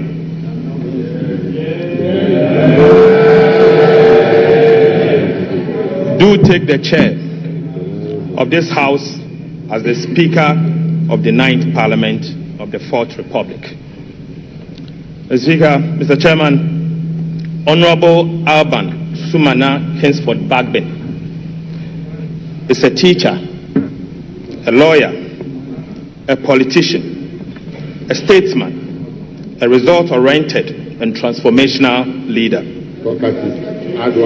He was elected as Speaker of the 8th Parliament of the 4th Republic on the 7th January 2021, thus becoming the first person ever in the history of Ghana and the Parliament of Ghana to be elected to the high office of the Speaker of Parliament from a political party that is neither in government nor controls the majority of seats in Ghana's Parliament. He was called to the bar as barrister and solicitor of the Supreme Court of Ghana in 1982 and engaged in private legal practice between 1983 and 1993. He later established a law firm in 1994 called the Law Trust. Right Honourable Speaker entered the University of Ghana in 1977 and graduated in 1980 with a Bachelor of Arts degree in Law and English. He proceeded to the Ghana School of Law in Accra, where he was called to the bar and became a solicitor and advocate of the Supreme Court of Ghana. Honourable Babin later earned a postgraduate certificate on privatization of public utilities at the Eastern and Southern African Management Institute, Tanzania, in the year 1999. He also has an executive master's in governance and leadership from the Ghana Institute of Management and Public Administration, GHIMPA.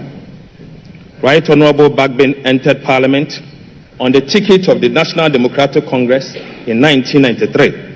He won 7 consecutive parliamentary elections. He was Speaker. Right Honorable Speaker decided not to contest as a Member of Parliament at the end of his term of the 7th Parliament of the 4th Republic in the year 2021. He was elected Speaker of Parliament of the 8th Parliament of the 4th Republic of Ghana. Within these years, spanning some 28 good years, Honorable Alban Kingsford Bagbin served on various parliamentary committees and chaired several of them. He served as the minority leader from January 2001, a position he held for 8 good years until he transitioned to the majority leader and leader of government business in the year 2009. Honorable Bagbin again served as the Minister of Water Resources, Works and Housing, and later the Minister of Health between 2010 and 2013. In 2014, he returned to the House as the majority leader and leader of government business for the second time. He was elected the second Deputy Speaker in January 2017 for the duration of the 7th Parliament.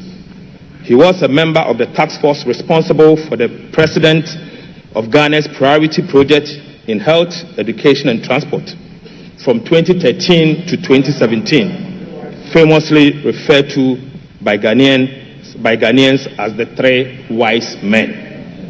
Right Honorable Speaker also served and continues to serve on several boards and international organizations. This includes, currently is the chairman of the Parliamentary Service Board of the 8th Parliament of the 4th Republic of Ghana that dissolved today. He was a member of the Parliamentary Service Board for the 3rd, 4th, 5th and 6th Parliament, and he was also in attendance as a member of the Parliamentary Service Board for the 7th Parliament of the 4th Republic of Ghana. He was a member of the African, Caribbean, Pacific and European Union Joint Parliamentary Assembly, the ACPEU, at Belgium between 2013 and 2015. He was again a member of the International Council for Parliamentarians for Global Action. He is again the founding member, Global Organization for Parliamentarians Against Corruption, GOPAC, between 2004 and 2014. He was a member of Parliamentarians for Global Action, again between 1994 to 2017. He was the Vice President of CPA between 2021 to 2022. Currently the President, Conference of Speakers and President of African Legislatures. He's a member, International Advisory Council for Global Governance in Washington, and a member of the International Council for Political Renewal, again in the United States, Washington. For his outstanding leadership and lifetime of dedication to public service, both in Ghana and abroad, Speaker Bagbin was awarded Doctor of Law Honoris Causa, LLD, by the University of Professional Studies, UPSA, in the year 2017. Right Honorable Speaker has won a significant number of international and domestic awards. He's a strong advocate for gender and social inclusion, women's rights and empowerment, and equitable representation in Parliament in all decision-making across the country and globally. He's also noted for his principled, courageous, firm, decisive, and resolute personality. Right Honorable Bagbin is a man of high integrity and a Democrat par excellence. Mr. Chairman, Speaker Bagbin has championed several institutional reforms and the welfare of members and the parliamentary service during his first term as Speaker In addition to this, he's the first Speaker of this House to demystify Parliament by taking the institution to the doorsteps of the people of Ghana. He is married with 2 kids. I so move. Thank you. Any seconder?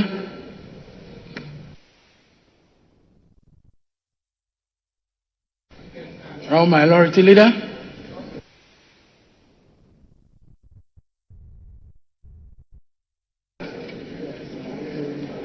Chairman, it is my distinct honor to rise to second this motion ably moved by my respected colleague, Dr. Kesil Atoba Forson. But before I second this motion, before I second this motion, under the rules of this House, which secondment requires that there should be no need for remarks or debate, I shall address some preliminary matters. Before, Mr. Speaker, Mr. Chairman, this House is an independent constitutional body. The mandate given to us to elect a Speaker is engraved in the provisions of the Constitution, in particular, Article 95 of the Constitution. The Speaker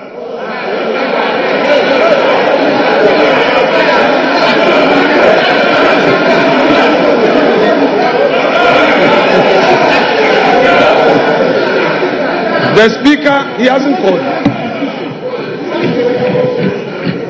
Mr. Chairman, your guidance will be needed in this matter. This is my 4th term in this House, and this is the first time in the history of this Parliament. Our standing orders are very clear. When you rise to second a motion, there must be no remark, no debate. What the minority leader, who has not told us if it is now spiritually okay for him to sit in the minority leader's chair, I don't know what his spiritual advisors are telling him now. He cannot be violently violating our standing orders with such impunity. We cannot accept it. So, Mr. Chairman, please, we invite you to ensure that this solemn occasion proceeds with respect for our Constitution and the standing orders of the House. If you have some, you call it preliminary remarks, you can do that out of the confines of the motion and secondment. You are minority leader. You are well within your right to make your preliminary remarks after. You cannot be violating our standing orders. Please, let's be careful the precedent we set. This is so bizarre. It's never been seen in this House. So, respected minority leader, please. And, Chair, I'm getting the impression that the clerk is allowing the minority leader to dictate the pace. Please, let's see your authority. We will not accept this. Thank you. Thank you. Thank you, honorable member. Mr. Chairman. Mr. Chairman.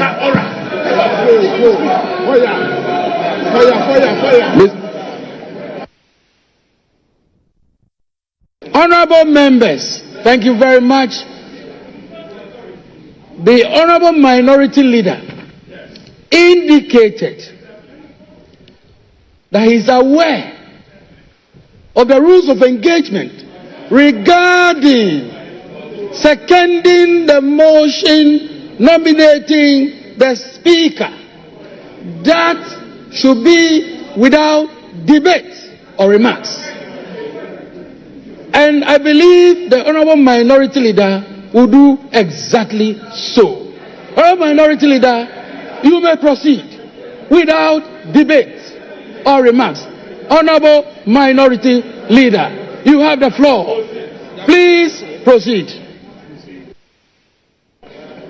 Mr. Speaker, I do not want to take issues with my respected colleague, Honorable Ablakwa.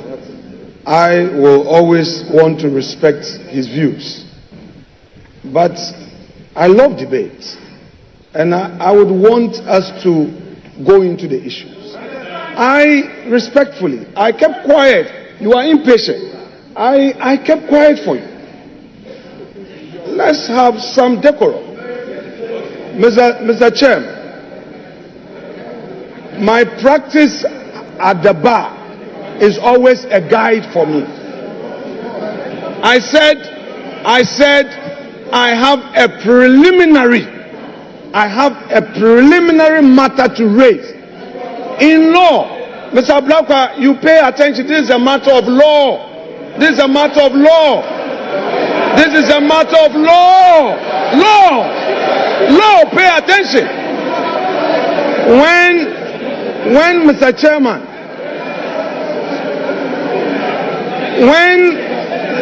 Chairman, I said I have a preliminary matter, I meant to say that I had to deal with the preliminary matter before I get to the stage of seconding the motion. And that is allowed. Mr. Chairman.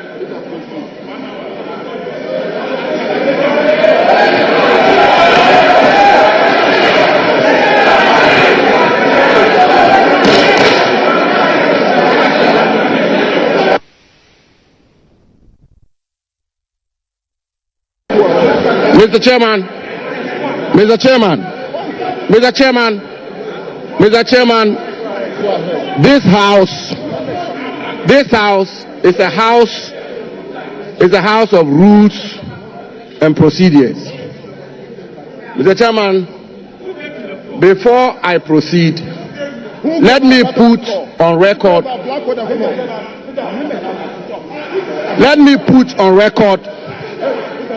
that the minority leader is a distinguished lawyer of repute.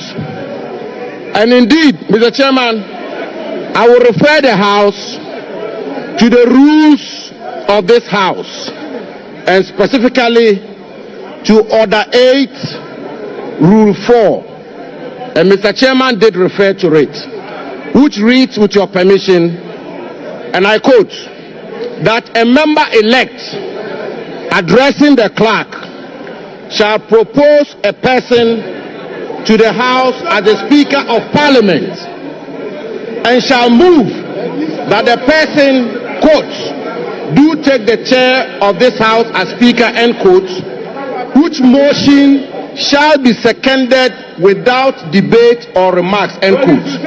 Mr. Chairman, my colleague, brother and friend, the Honorable Okujeto Ablakwa, made the point rightly that in seconding the motion for somebody to take the chair, one is not entitled to make remarks or debate. But Mr. Chairman, we all heard the venerable, distinguished, astute lawyer, minority leader, Honorable Afenyo Makin, loud and clear.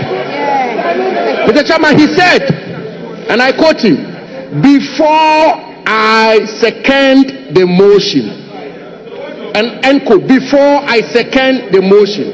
The Chairman, he had not seconded the motion. And he did go a step further, Mr. Chairman, he did go a step further to say, before I second the motion, I would like to make some preliminary points. And so, Mr. Chairman, I will pardon my friend and brother, the Honorable Okujeto Ablakwa. He is not a lawyer. And therefore, by a basic by a basic rule, Mr. Chairman, by a basic rule or canon of interpretation, even a lay person will appreciate that the distinguished minority leader is yet to second the motion, and therefore he's entitled to make the preliminary points he sought to make. So let the minority leader make those points. Thank you very much. Thank you, honorable members. Thank you, honorable members. Honorable members, we shall proceed with seconding of the motion. And honorable minority leader, please proceed. Brevity is the rules of the game. Mr. Chairman,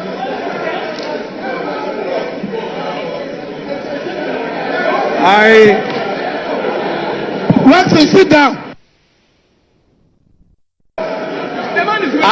Mr. Chairman, to rise to second a motion is a voluntary act. If he's not interested in seconding the motion, he should sit down. Arise to second the motion. The motion is therefore seconded. Thank you very much.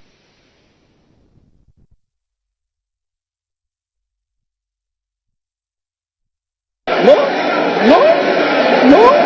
Which one? You are not sure. You are not sure. What happened? You don't know what happened.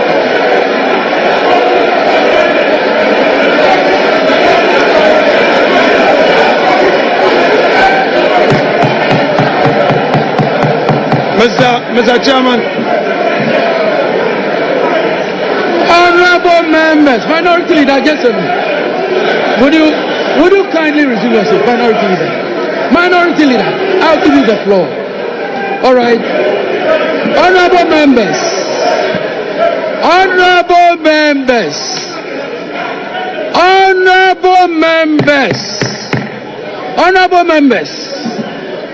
members, the honorable minority leader was on the floor before the other honorable member interjected. The rules of the House, honorable members, honorable minority leader, please continue with the seconding of the motion. Please second the motion. Please second the motion. Mr. Chairman, our Constitution, Article 95, provides that there shall be a Speaker who shall be elected by members of Parliament from among persons who are members of Parliament or who are qualified to be elected as members of Parliament. Mr. Chairman, I have in my hand a statement issued by the office of His Excellency John Dramani Mahama, titled President-elect Mandate NDC Parliamentary Leadership to nominate Right Honorable ASK Bagbin as Speaker of 9th Parliament. It reads, the President-elect, His Excellency John Dramani Mahama, has in consultation with the National Executive and Parliamentary leadership of National Democratic Congress mandated the nomination Mr. Chairman of the Right Honorable Abansuman Kingsford Babi as Speaker of the 9th Parliament of the 4th Republic. Mr. Speaker, Mr. Chairman, this letter is signed by Mr. Felix Ofosu, Pachi Ofosu, as Special Aide.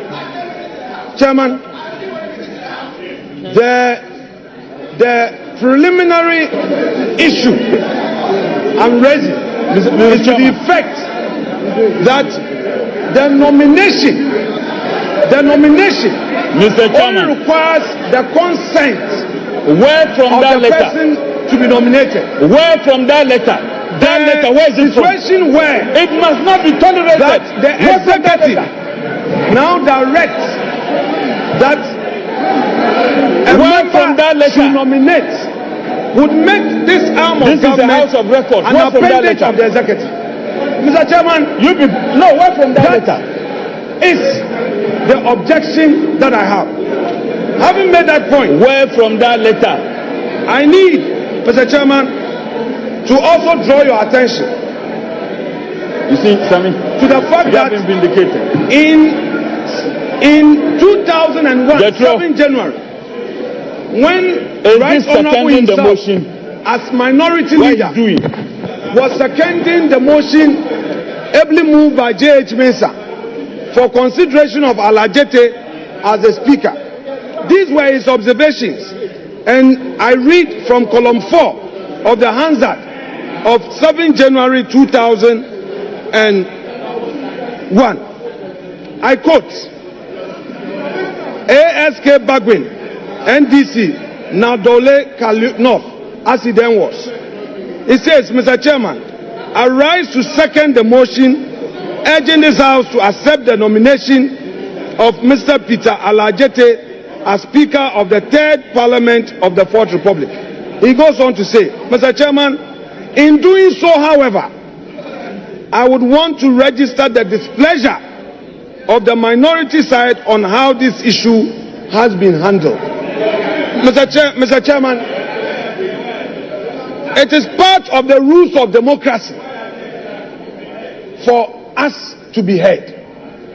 I am not opposed to the motion, but my concerns must register for Hansa. And the man that we are proposing for the high office of Speaker himself has set a precedent where in seconding Alajete, the chair allowed him to raise his concerns. Let us tolerate each other. I am here with his own records. Mr. Chair, my contention basically is that in view of the improper consultation from the majority side in this matter, and in view of the fact that, Mr. Speaker, the executive in a public statement is directing the honorable majority leader to nominate a person. I hold the view that honorable minority leader. No, I have to come in. There is no any executive. Honorable minority leader. There is no any executive. Minority leader. Honorable minority leader. There is no any executive. Honorable minority Which executive? leader. Honorable minority leader. Whereupon there is no executive. Recognize honorable members' intents. But let me make a point. Honorable minority, I am the chair of this proceedings. Let me make my point. Honorable minority leader, there are extraneous matters which I believe should not be part of this process. You were to second the motion. The other information you were tendering, the other information you were providing is not an information which is before this House. It is not part of the process for consideration for nomination of the Speaker. So, in seconding the motion, these matters ought not to have been brought to the floor of the House. Let me make that point. In doing so, I recognize Honorable Muntaka. Please.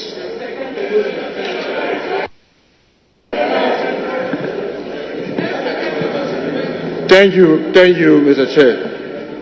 The Chair, ordinarily I would not have reason to speak, but because we have rules and you have a leader grossly abusing it, I need to draw his attention.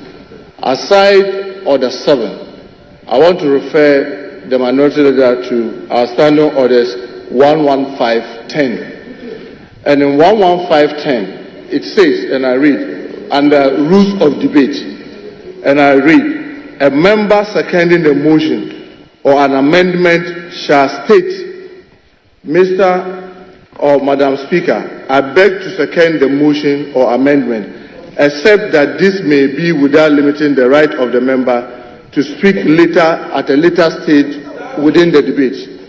Most importantly, Mr. Chair, 11, it says, a mover of a motion or amendment may speak in support of the motion, but subject to these orders, no further, and that's where the emphasis is, no further debate is allowed until the motion or amendment has been seconded. So while you are saying, yes, it's within your right as a member, and even when you go to order 8, after seconding and the motion is taken, before the speaker is called to take the chair, the standing order allows a member to get up and make other comments before that chair. So all we are saying is that what you are doing, you are abusing the rules. You can second the motion, let the motion pass.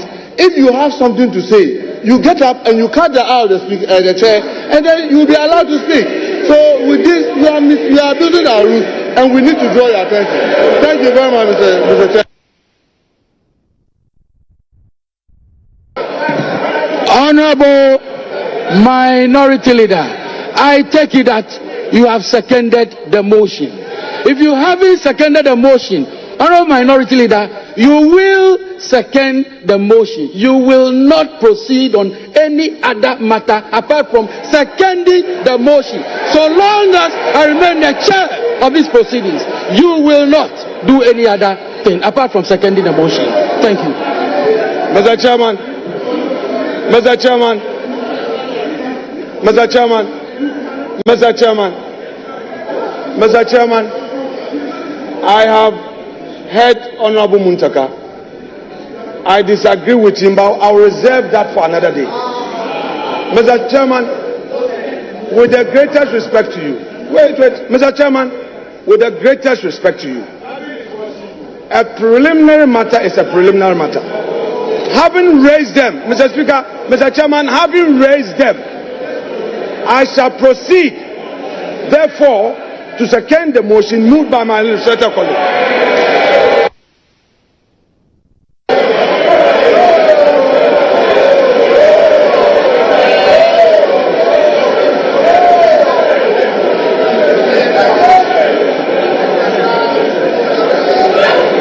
All right.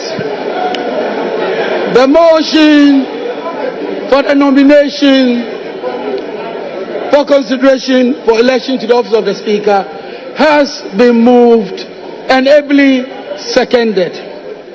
Earlier, I drew attention to the relevant provisions of the standing orders, which requires a consent letter from the person nominated. Let me indicate, I have in my hand a consent letter addressed to the Clerk to Parliament, Parliament House Accra. Attention, Mr. Ebenezer Ahuma GHOne. Written consent to be nominated as the Speaker. Pursuant to Order 7.2 of the Standing Orders of Parliament, I hereby consent to be nominated to be elected as the Speaker of the 9th Parliament of the 4th Republic. Your cooperation is highly solicited. Signed, Right Honorable Aban Sumana Kingsford Bagby. So we have the consent letter. Having secured the consent letter, yes, it is appropriately tabled. It is appropriately tabled. Yes, together. Yes, together with all. Yes.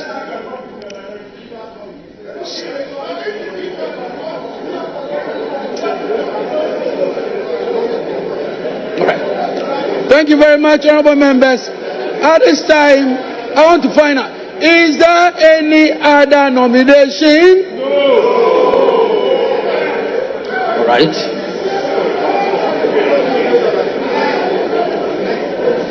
Mr. Chairman, in response to your question, our side has no other nomination. Just for the record, we do not have any other. Why are you scared? You think we want to pull a fast one on you? Why are you scared? Mr. Speaker, why are they scared? We are not pulling a fast one on you. We will not. Are you sure you don't have any other nomination yourself? Mr. Chairman, I want to find out from our side. Mr. Chairman, have patience for the process. Our side, the MPP minority, has no other nomination.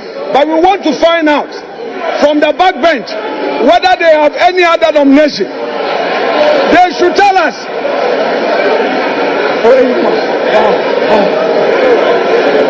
Whether they are only relying on the president-elect's nomination or they have another one. They should let us know.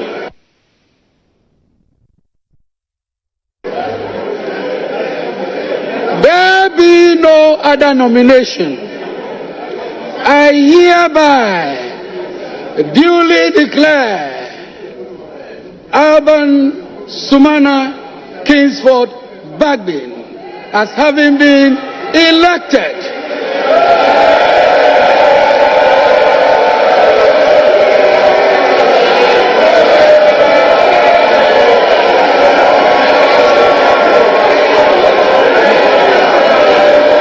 Honorable members,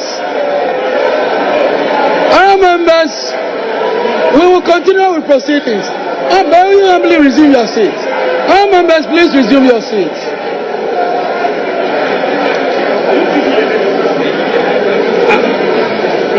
Now, we will invite the sponsors to conduct Alban Sumana Kingsford Bagbin to the chamber.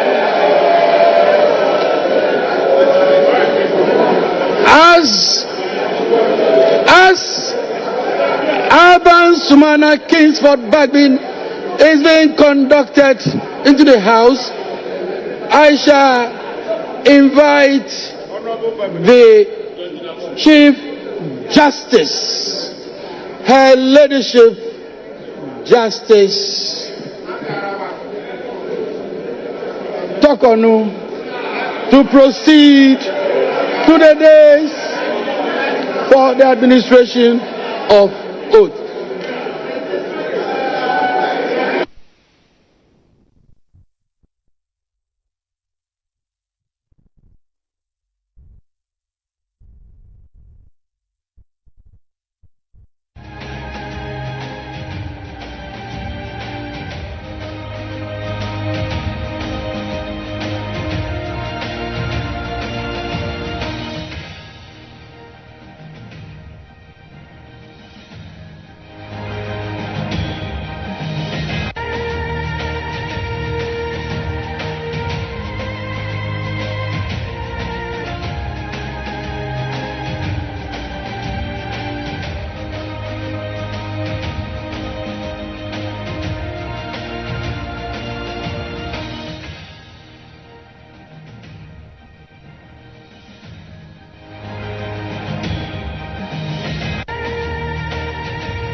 On your election hub, and we have been with you throughout the pre-election period to election itself, and now the MPs elect have become MPs. They are just waiting for the Speaker of Parliament, whom they've just elected, to be sworn in by the Chief Justice. Before we continue, I think we owe Ghanaians an apology. We do.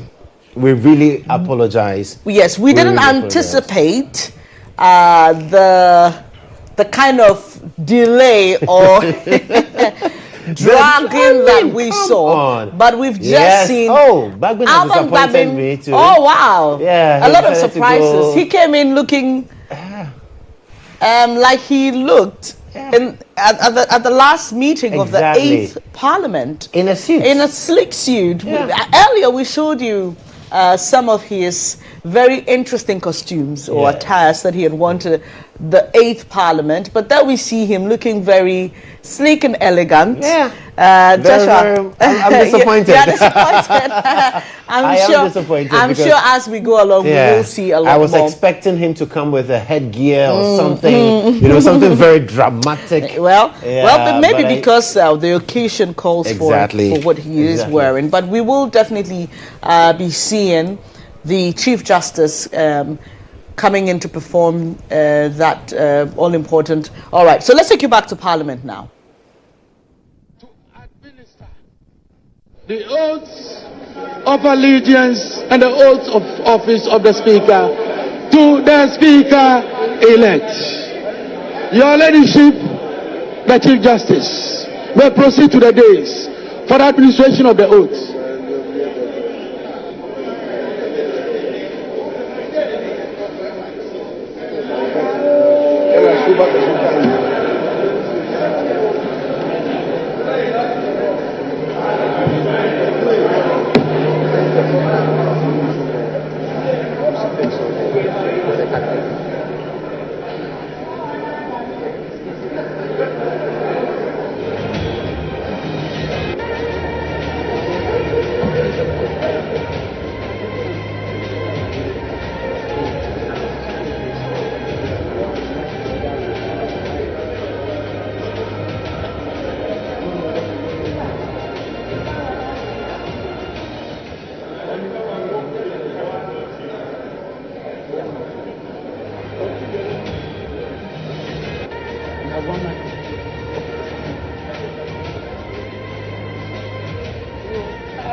I, Alban Sumana Kingsford Bagui,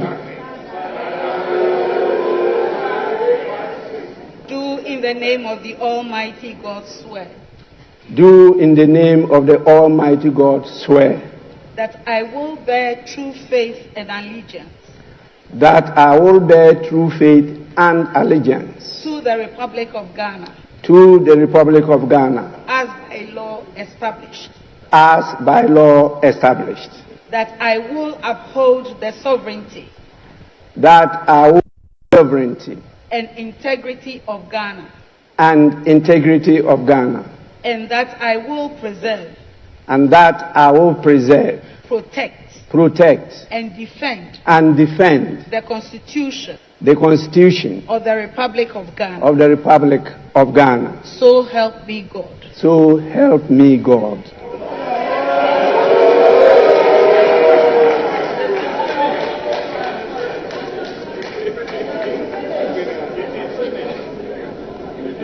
Now we will have the Speaker's oath.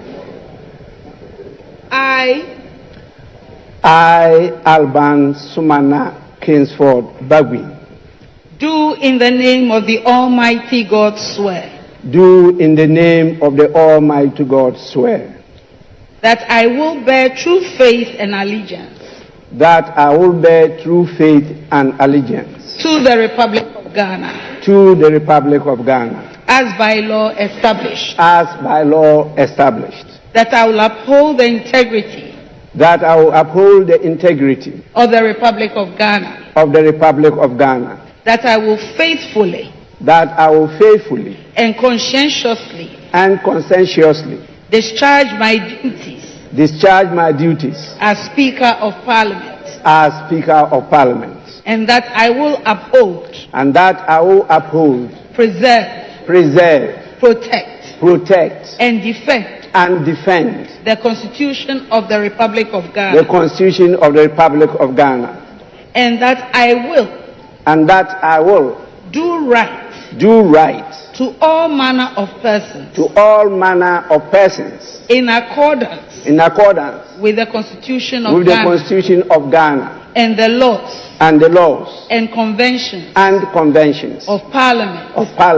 Without fear. Or favor. Affection. Or ill will. So help me God.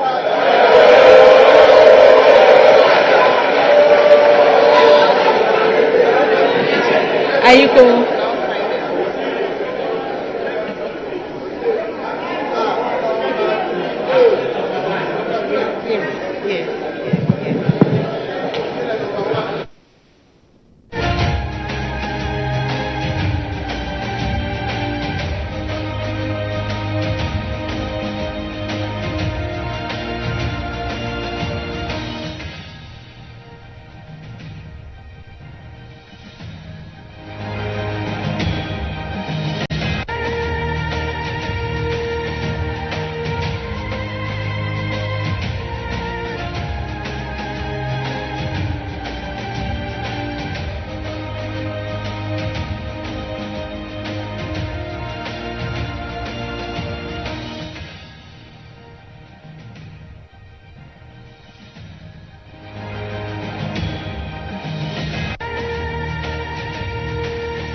Congratulations, Mr. Speaker.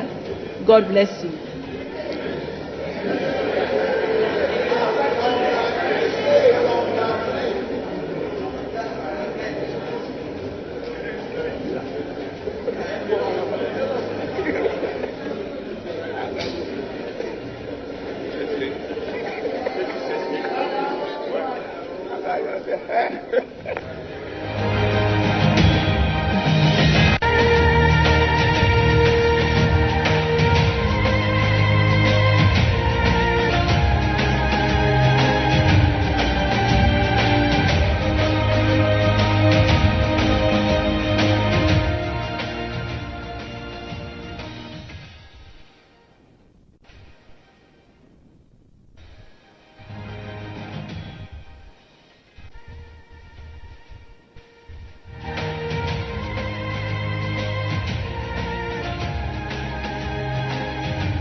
Honorable members, order, order.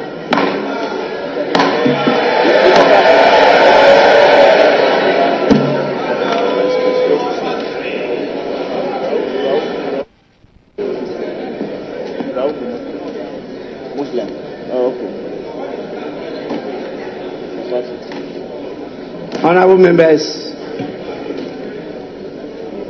it's now time for us to move to item 5 on the order paper.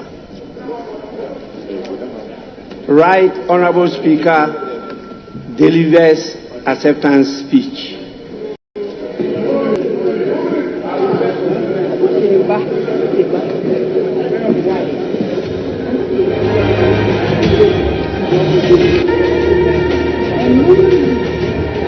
Honorable members, I proceed to deliver my acceptance speech.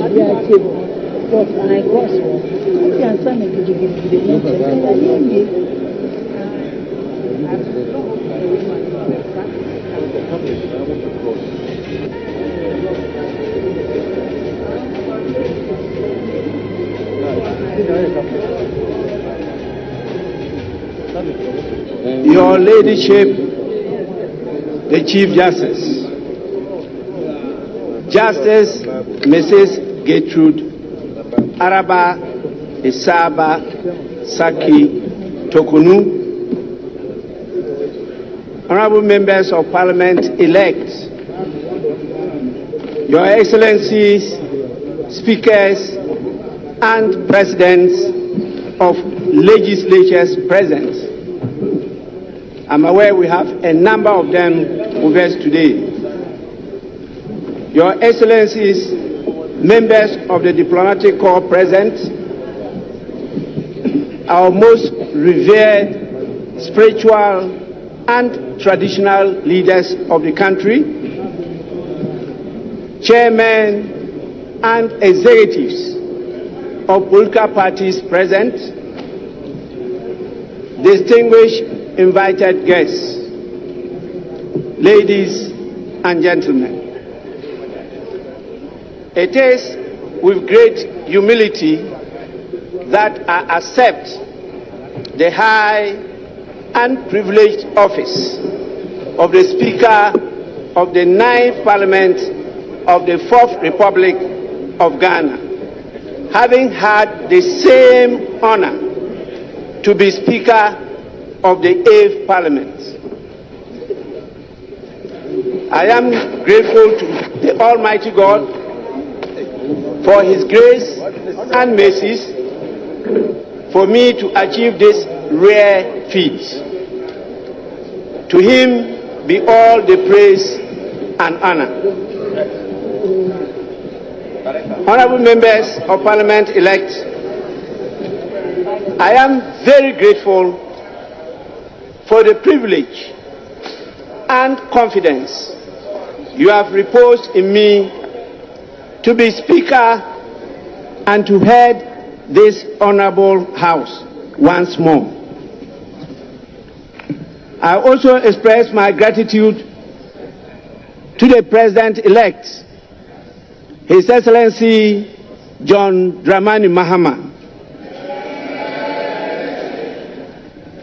for the trust and confidence in me and my leadership of the House, and for recommending my candidature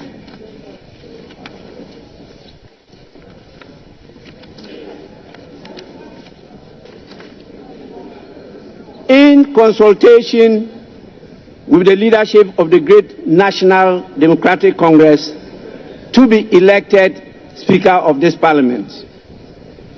I came to the Speaker of the 8th Parliament with my experience as the longest legislator of the House. I now come to the 9th Parliament with just not that background, but now with the experience of 4 years of speakership of a very difficult hung parliament. I promise to bring all these experiences to bear in guiding this House to perform its mandate with efficiency, diligence, and above all, with a sense of being the bulwark of democracy in Ghana. To the good people of Ghana who continue to hope for a better Ghana, I urge you to support your parliament and be interested and engaged with the work of parliament. As the standard orders of parliament direct, after we have performed this duty of electing me as the Speaker of Parliament, I will have the singular honor and duty to also proceed to perform the other duties imposed by the standing orders of the House. That is, to swear in the members elect and proceed to supervise the election of 2 deputy speakers of the House. Once again, I am very grateful for this great honor. I thank you so much.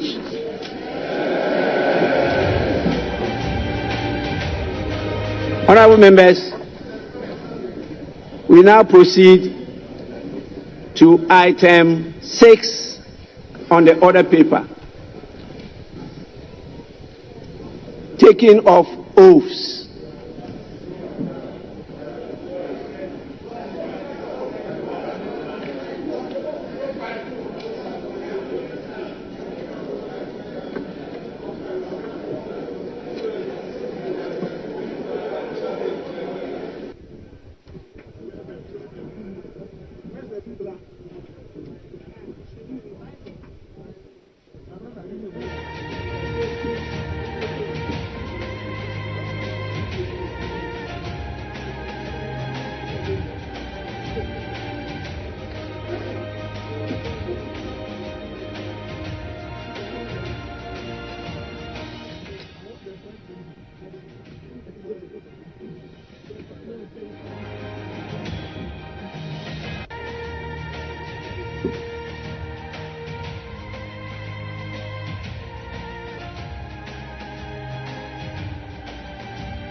So there you have it, some sights from Parliament.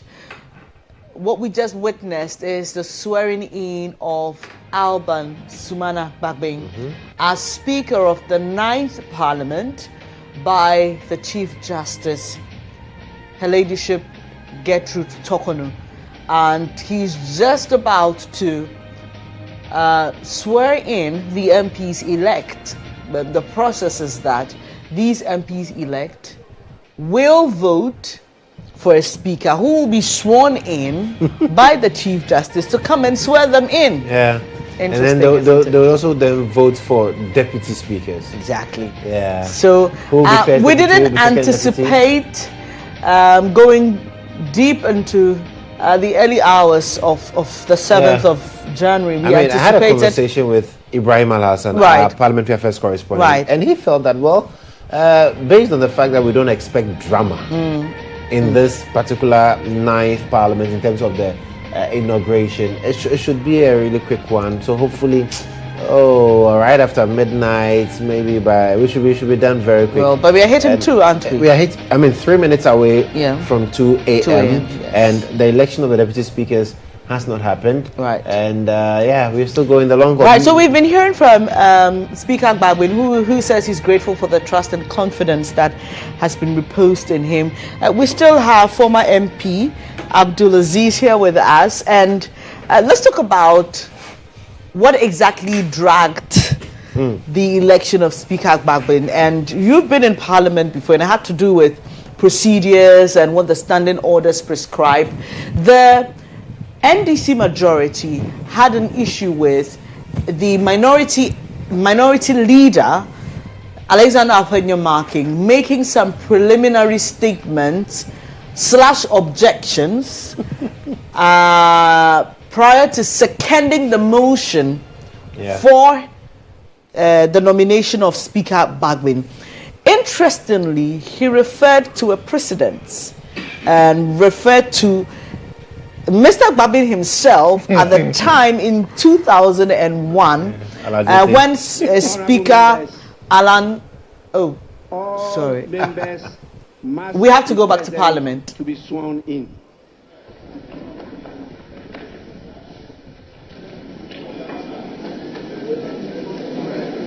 I notice a number of members have moved out of the chamber. And if you are not sworn in, you remain member-elect.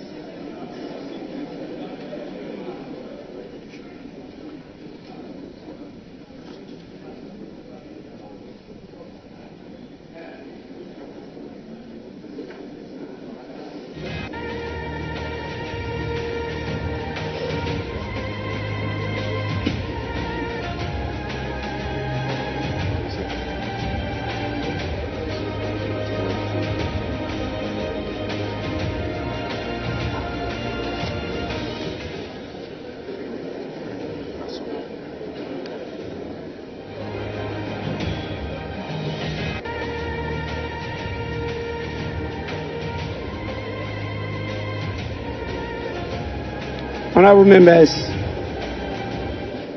before I swear you in, it's proper I draw your attention to the presence of some important dignitaries in the House. We have the spouse of the Chief Justice of us, Mr. Francis Tokonu,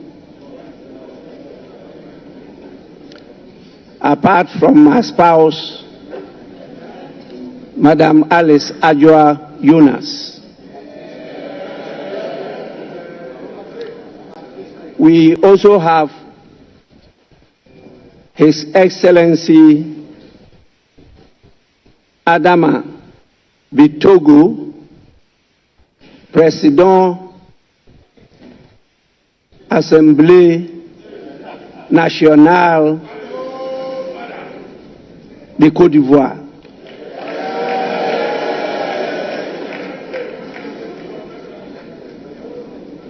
as you know, is a very dear friend and brother of mine. You are most welcome. We also have the Right Honorable Nabekun, Speaker of the Liberian House of Representatives. We have His Excellency Fortune Zifamia Cherubira, Speaker of the Pan-African Parliament. We have Honorable Ajaratu Traore Coulibaly, Second Deputy Speaker of the ECOWAS Parliament.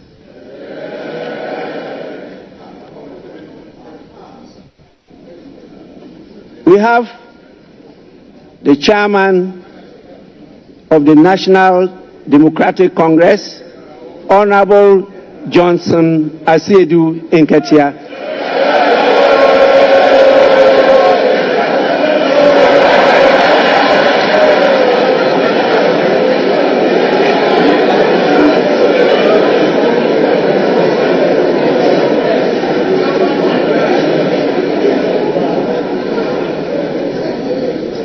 He is ably supported by the General Secretary of the National Democratic Congress in the person of Honorable Fifi Fiavi Kweti.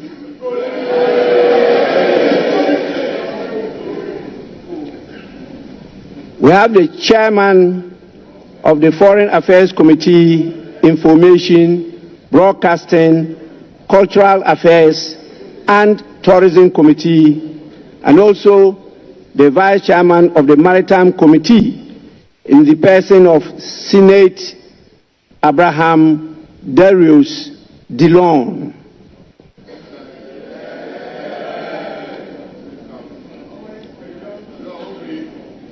I'm sure you can see the galaxy of our kings, our queens, our queen mothers in the public gallery. And I see your lovely, the term I use here is spouses of members of parliament. And those who actually lead us spiritually. We have a lot of religious leaders with us. So those of you who go quoting the holy books, whether the Holy Quran or the Holy Bible, please kindly take note and don't mislead when you are quoting. We have a number of the members of the diplomatic corps with us. On your behalf, I warmly welcome all of you. Now I can see that all members are present.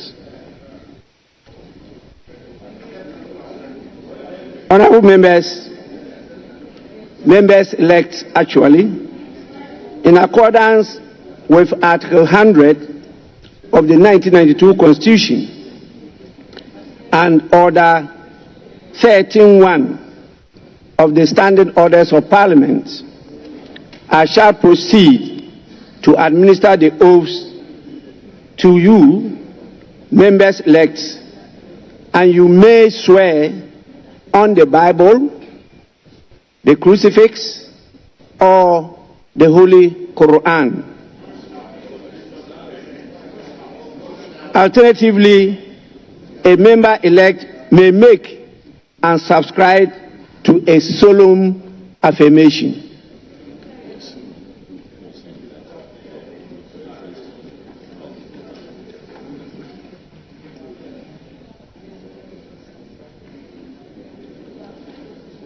May I now kindly request members-elect to rise in their seats.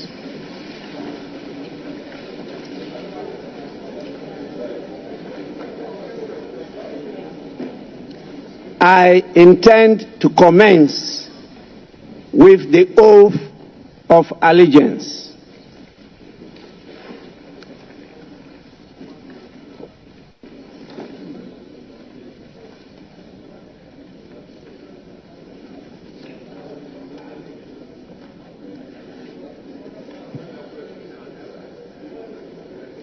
Honorable members elect,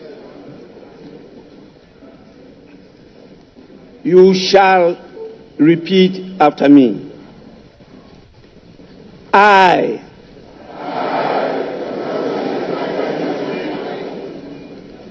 do in the name of the Almighty God swear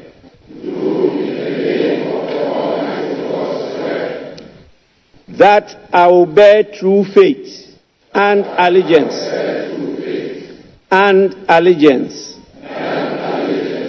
to the Republic of Ghana as by law established, that I will uphold the sovereignty and integrity of Ghana, and that I will preserve, protect, and defend the Constitution of the Republic of Ghana. So help me God.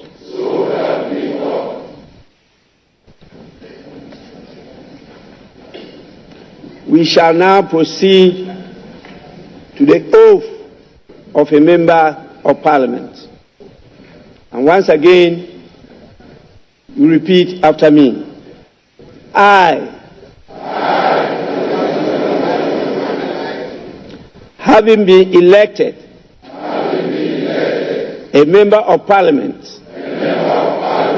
do in the name of the Almighty God swear that I will bear true faith and allegiance to the Republic of Ghana as by law established,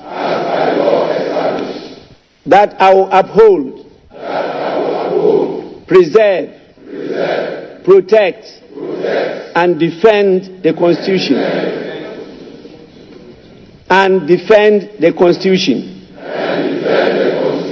of the Republic of Ghana, and that I will faithfully and conscientiously discharge the duties of a member of Parliament. So help me God. Honorable members, you may now resume your seats.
Honorable members, you may now resume your seats.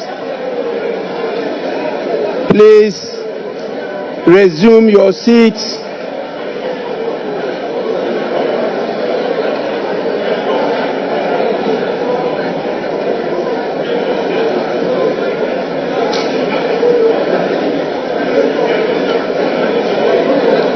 Honorable members, resume your seats.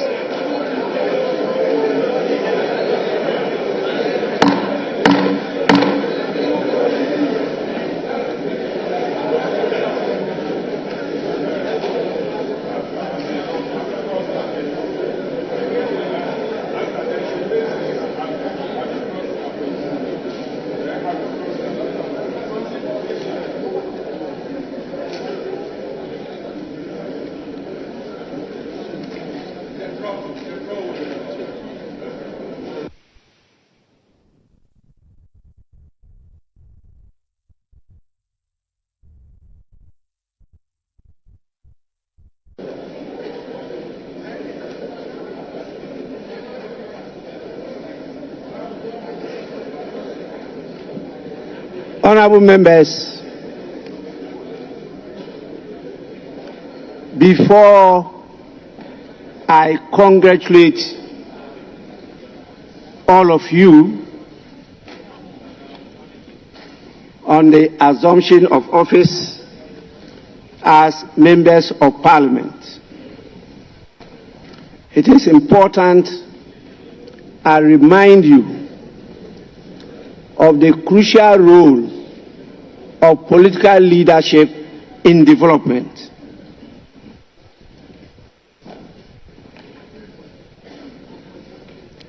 Honorable members, it is very important for you to keep uppermost in your mind the crucial role of political leadership in the process of national development. Society develops or fails to develop depending on the extent to which its political leadership is intelligent, creative, skillful, committed, and has the capacity to enlist support, induce loyalty, and to inspire confidence. Today, we are now the political leaders of Ghana. And this onerous responsibility rests with us. I know together we can do it. We have no alternative than to coalesce together to develop Ghana. With this, I thank you for your patience and attention. I will, on behalf of your constituents, the good people of Ghana, and our beloved Mother Ghana, congratulate you all for this achievement. I'm aware of what you went through before you got elected to this house. And I trust that you will not abuse the trust and confidence of the people. With this, honorable members, you are all to sign the oaths and submit the signed copies to the Marshal.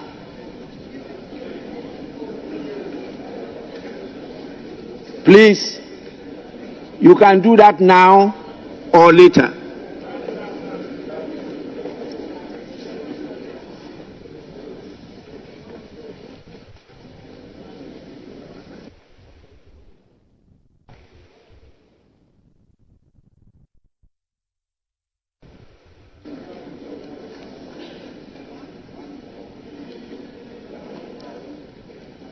Honorable members, happily, your new standing orders is in print. and you'll be giving copies soon.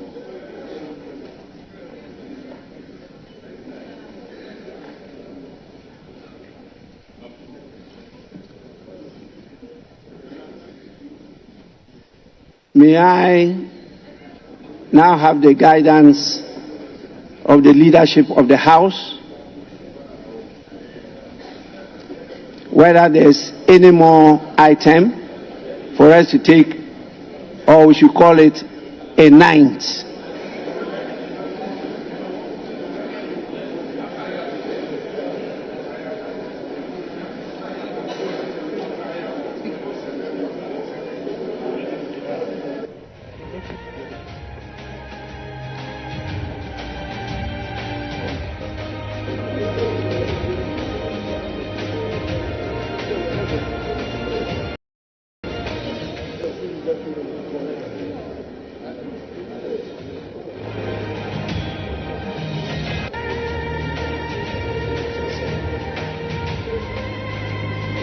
Majority Leader and Leader of the House.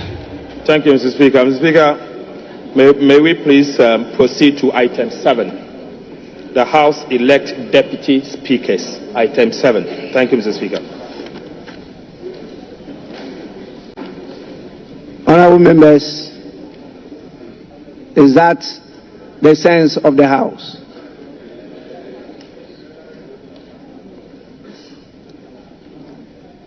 We shall now proceed to item 6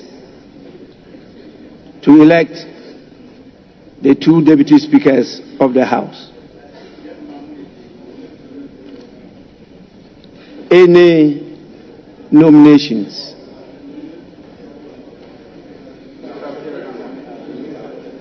Right, Honorable Speaker. Pursuant to Article 96 of the 1992 Constitution of the Republic of Ghana, and the Standing Order 12 of this House, I hereby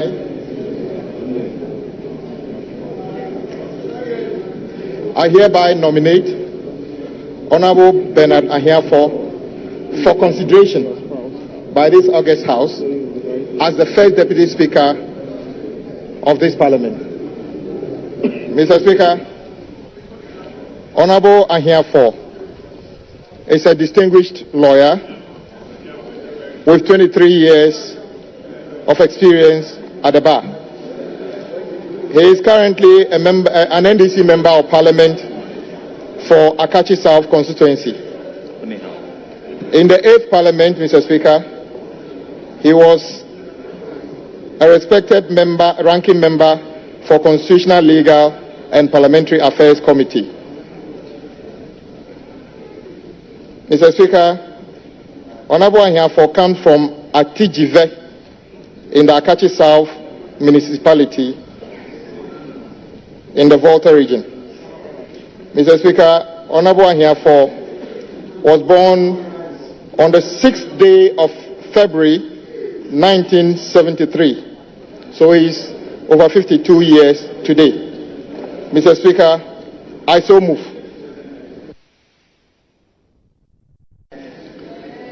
Honorable members, any seconder?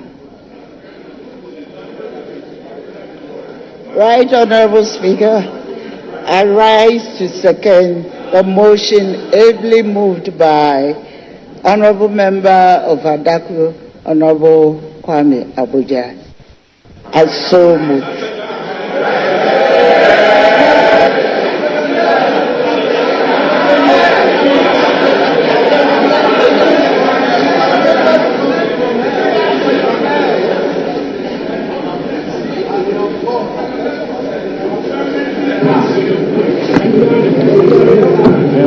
I hope, honorable members, honorable members,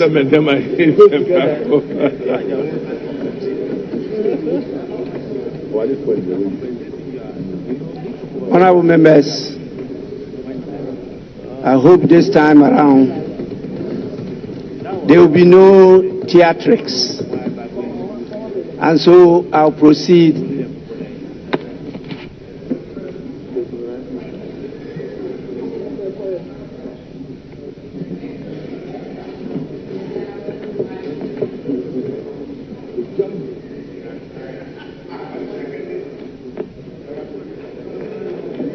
Honorable members, the motion has been moved and seconded. I proceed to put the question.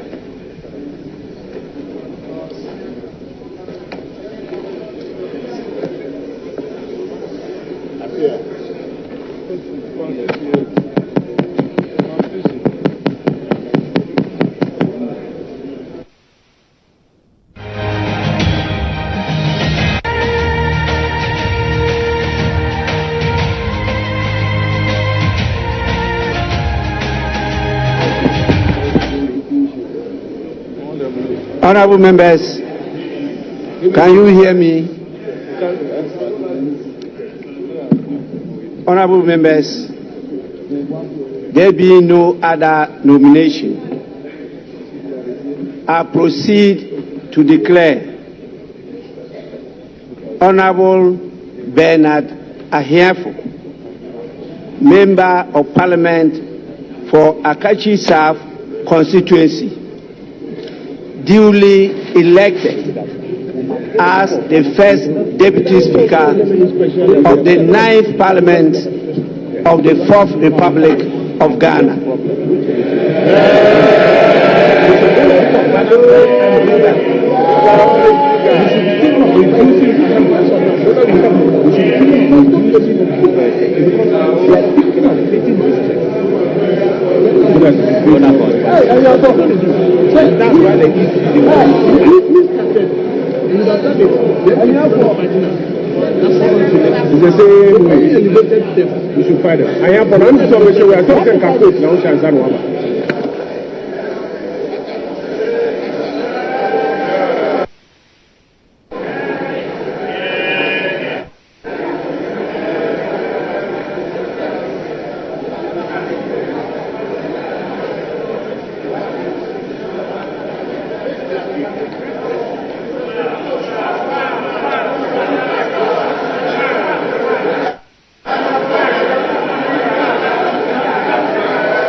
Honorable members, may we now proceed to the election of the second Deputy Speaker.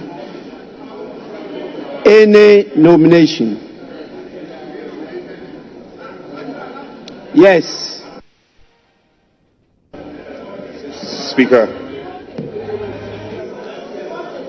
I rise with respect to nominate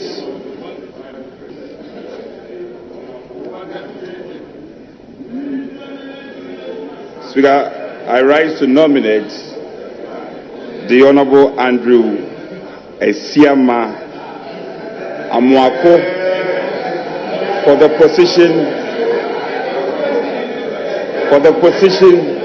of the second Deputy Speaker.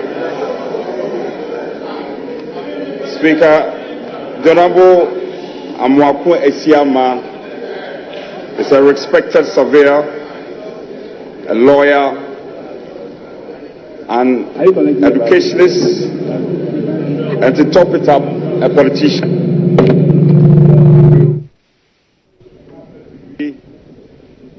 In environmental law, degree in conflict, peace and security. He also holds a bachelor's degree in land economy and law.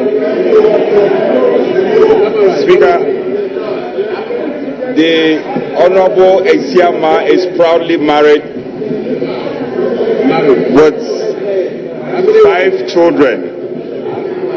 All of us, most of us in this chamber can testify that in the 8th Parliament, the Honorable Esiama has played the role of deputizing you on many occasions, especially occasions where the House has come to some form of tension. He has dispensed his job and himself creditably.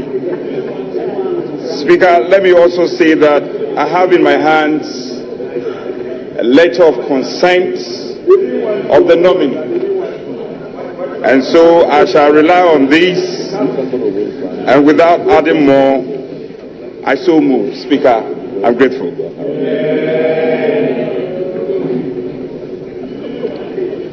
Honorable members, any seconder? Speaker, having regard to Article 96(1)(b) of the 1992 Constitution, noting the election of the first Deputy Speaker from the NDC party, I beg to second the motion. Thank you.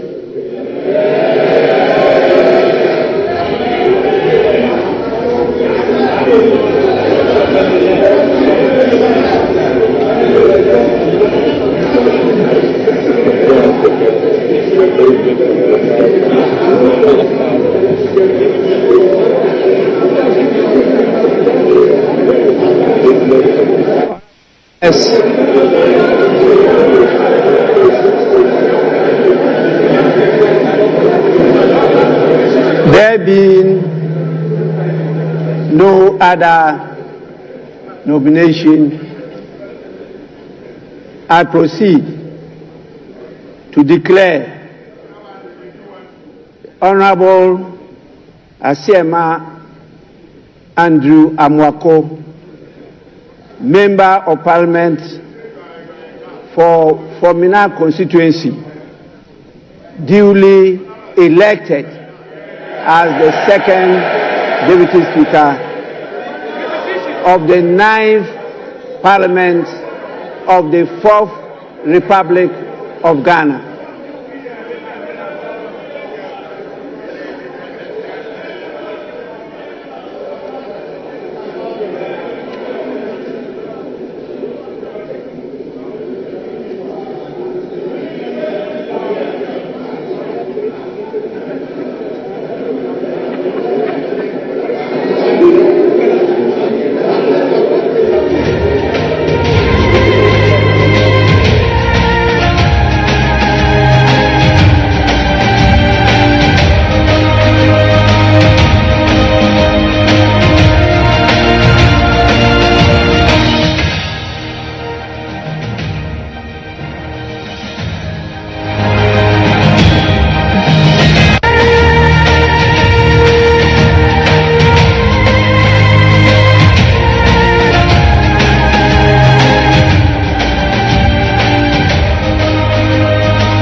Honorable members,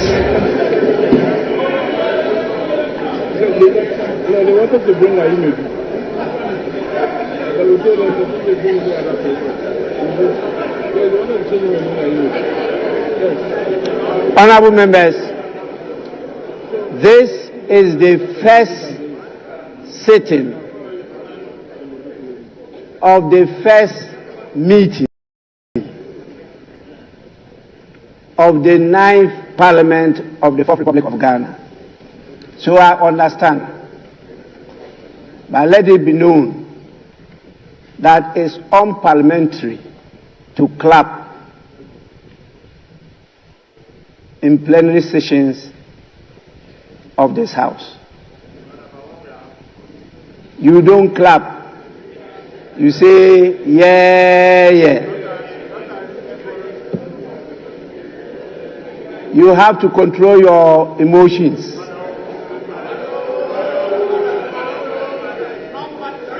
It's a learning process, and so it's important I draw your attention.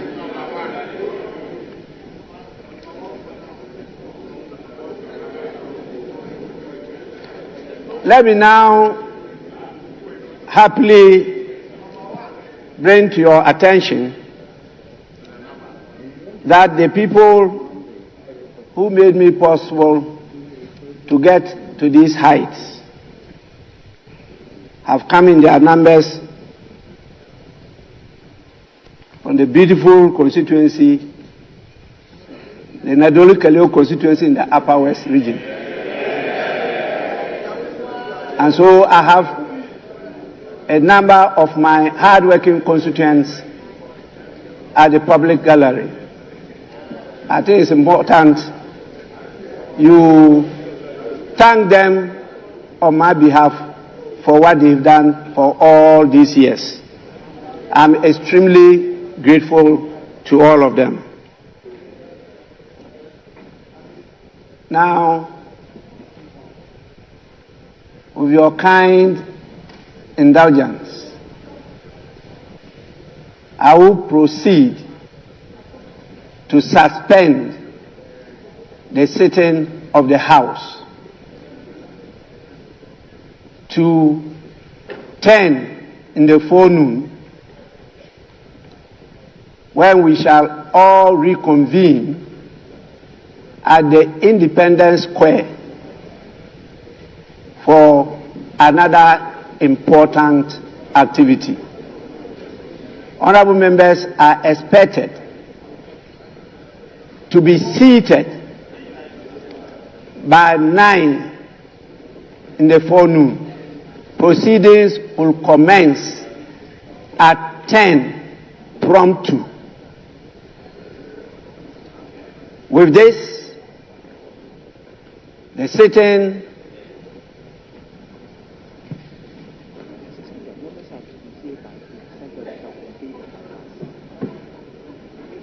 honorable members, I've been given further information that in view of the numbers expected at the Independence Square, you are all urged to convene in the presence of Parliament, where there will be some buses to convey you to the venue, that is the Independence Square. And so you are expected to be here before the 9 in the forenoon.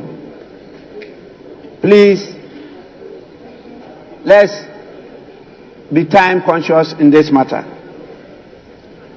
With this, I proceed to suspend the sitting, and that is the first sitting of the first meeting of the first session of the 9th Parliament of the 4th Republic of Ghana. The House and sitting is accordingly suspended.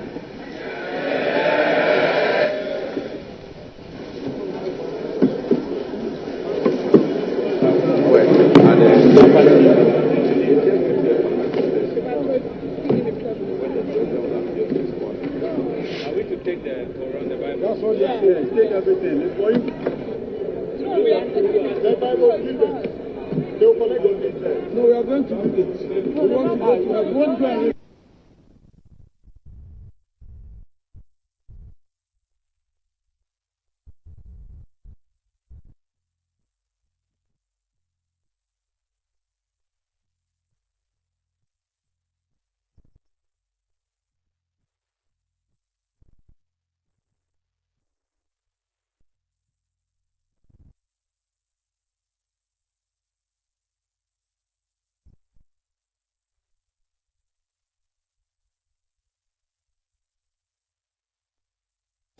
Well, so check with the time is 2:35 a.m. on the 7th of January 2025. And so what you see there is the adjournment of sitting of the first session, or the first meeting of the first session of the first meeting of the 9th Parliament of the 4th Republic. And yes, the business is done. The legislative arm of government is set. And we now know Speaker Bagbin, first deputy, better than here for, and then second deputy did not change in the 9th Parliament. And so it is done, and the MPs have also been asked to reconvene before 9 a.m. because the investiture of John Dramani Mahama as the President of the Republic will also kickstart at 10 a.m. today in a little over 7 hours and some 34 minutes. We should see that happen. Right. So let's come back in studio. Right. We've been here with Mohammed Abdulaziz, former MP for the good people of Myong, and the conversation. I mean, as it stands now, the leadership of Parliament. Any surprises there for you? Oh no! As for Speaker Bagbin and Bernard Ahiafo, I got wind of Ahiafo somewhere this morning. Okay. Yes. So the Formina is the one that at least that I wasn't too sure about. I think I picked that one here, but trust me, most of the party support base thought that the NDC with this overwhelming majority should have kept everything to themselves. I have seen some of our boys remind us of what happened in 2005 when we had 2005. I've forgotten the name of the speaker, but the first and second deputy speakers were Seche Hughes, who was deputized by Freddie Blay from CPP, and then Alhaji Malik, who was MP for Yenji. Because Freddie Blay came to Parliament on the ticket of the CPP. But was doing business. Exactly. He was caucusing with the MPP. You know, the law requires that both the first and the second deputy speakers cannot come from the same party. And so what the MPP did conveniently was to use Freddie Blay as the first deputy speaker. So you'd have rather they gone for... And so, in fact, that was the thinking of most party, the party base. You know what I mean? Like I said earlier, we have the Hawks and we have those in every political party. The Hawks were of the view that, look, just get one of the independent guys to become second deputy speaker. For instance, the MP for Williamsey, who is a known NDC person, but had to go independent because of some, issues in the constituency. And he still remains a member of the NDC. He has stated that publicly. So some were saying that let's just get any of them. Some even mentioned the Akim Central, where Andy Appiah could be still is a former MP. The guy has also, sorry for calling me a guy, that a gentleman has also said he would caucus with the NDC. So some were thinking that any of them could have been a second deputy speaker. I wasn't too passionate about it. I mean, it's fine. We can go. For me now, Andrew Sesiama is not a too difficult a person. He's somebody that I think that we can be able to work with. He's a fine gentleman. He was my friend in Parliament. He was seated behind me in the 7th Parliament, and there were a lot we shared in common.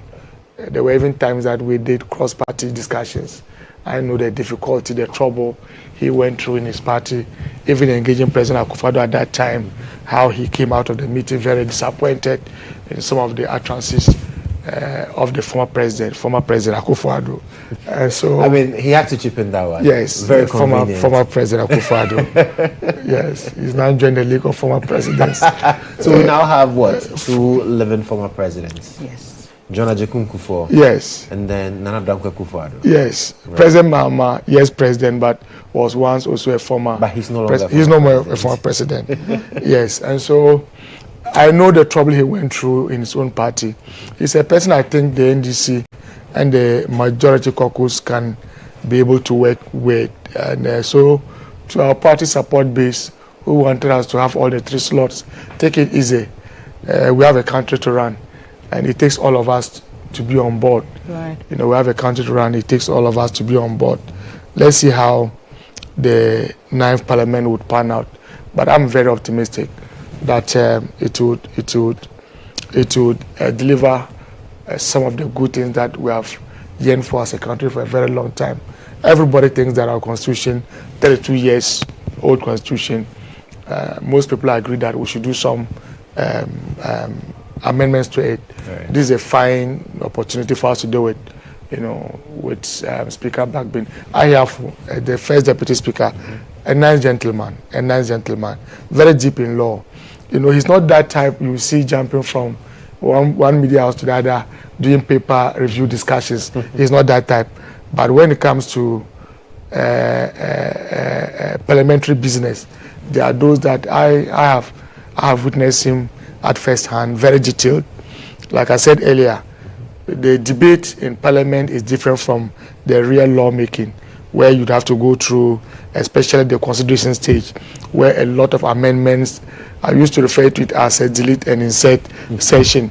That's when you see the camera men of most TV stations would have worked out. Sometimes, yes, in fact, the mace is taken off. But that's where the meat is.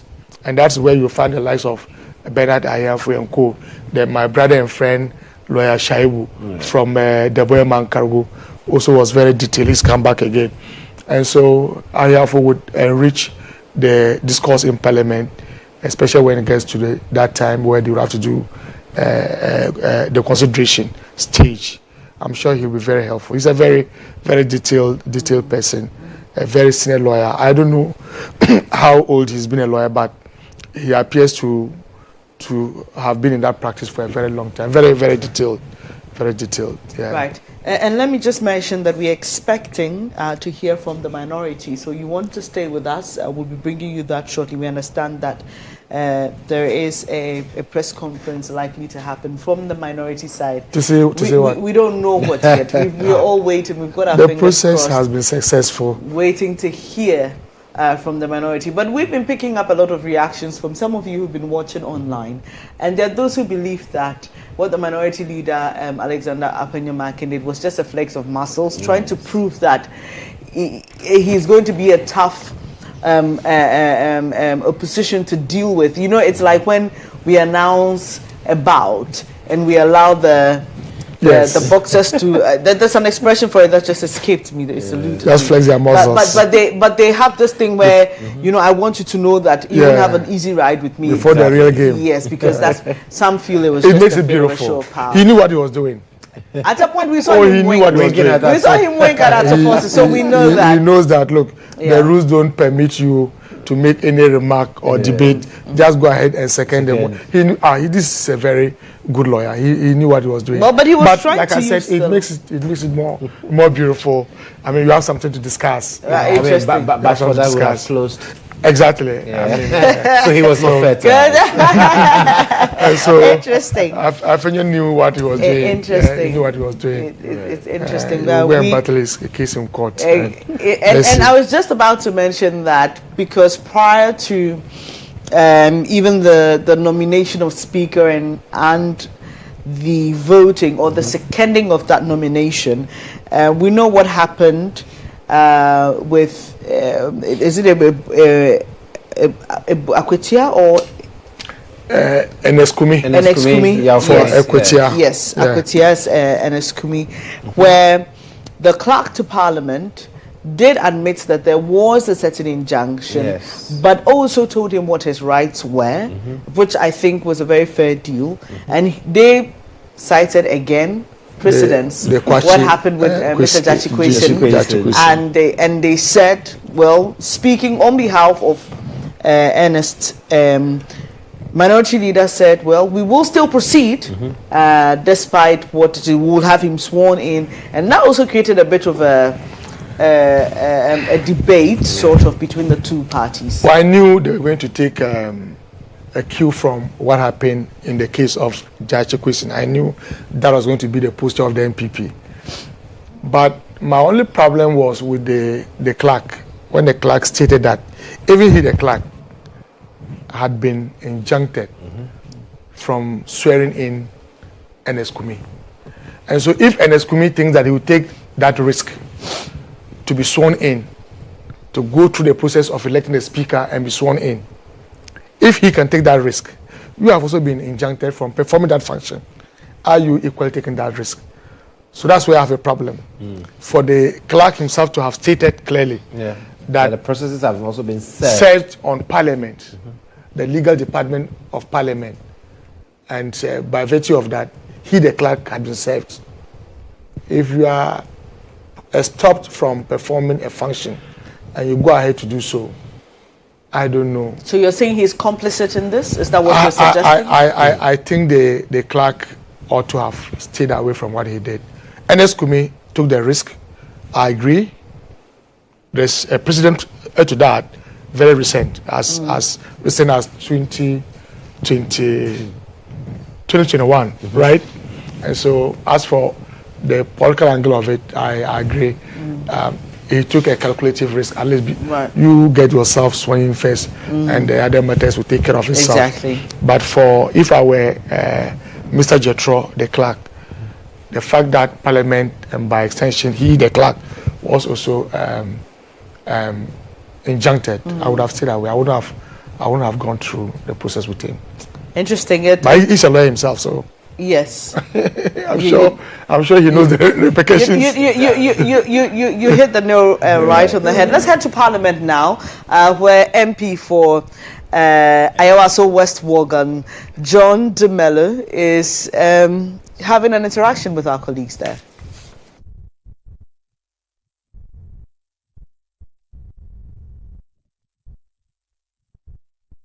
In Ayawaso West, the more employment it creates.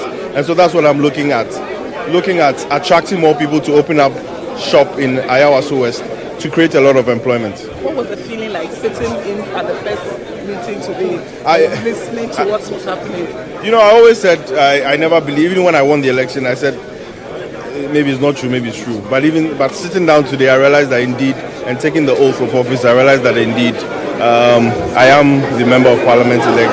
And I shouldn't fail the people, because they've given me the votes. And of course, everywhere I go, they say, John, I voted for you and I don't want you to fail. And so that is what is on my mind. I'm not here to fail the people. Wasn't everything you expected? Yes, because we knew who the speaker will be. We knew who the first deputy speaker and the second deputy speaker will be. So we just knew it was going to be long.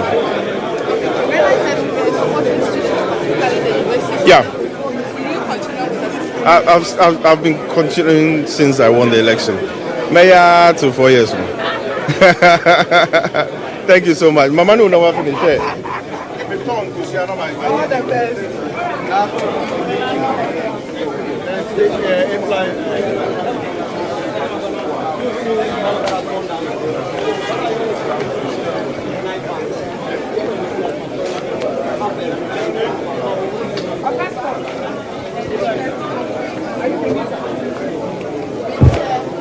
Excuse me, please. Thank you.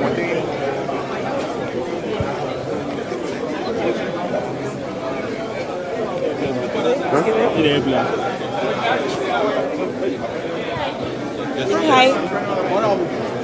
Can we get a quick one? GHOne TV. Thank you very much. GHOne, we just did an interview. Then IB has done it. That's fine. All the best.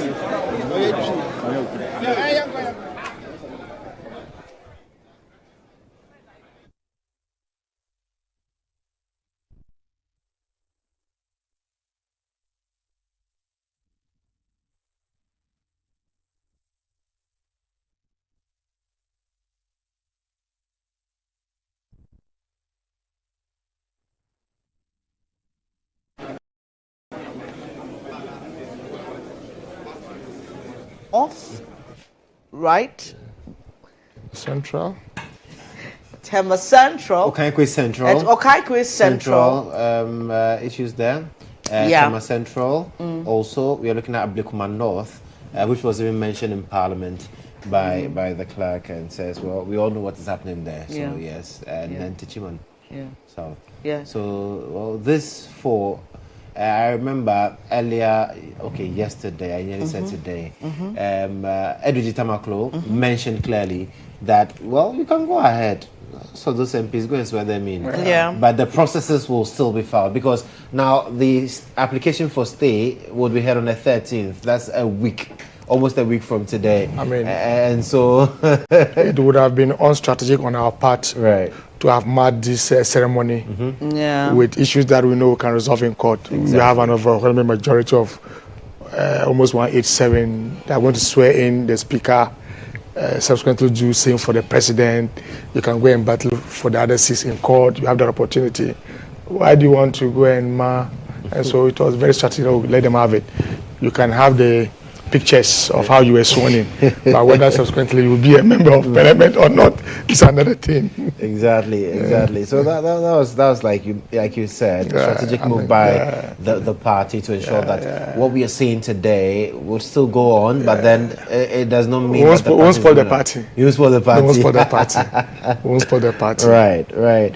And so yes, this is still our continuous coverage. We've been with you since the 6th of January. We are in the 7th, and like we rightly told you earlier, the minority side led by Alexander Kwamina Penyumakin, who we are told today that processes have been filed to challenge his election as Member of Parliament for the people of Ifutu, and so that is also in contention. And Abdulaziz says that, well, by the time they are done, we should be expecting the MPP's numbers to reduce by maybe 10 in Parliament. We'll see how that goes. Very ambitious. Very, very ambitious there. But we are still expecting the minority to address the media in Parliament after. So now it's official, the MPPs in the minority, and it's quite interesting.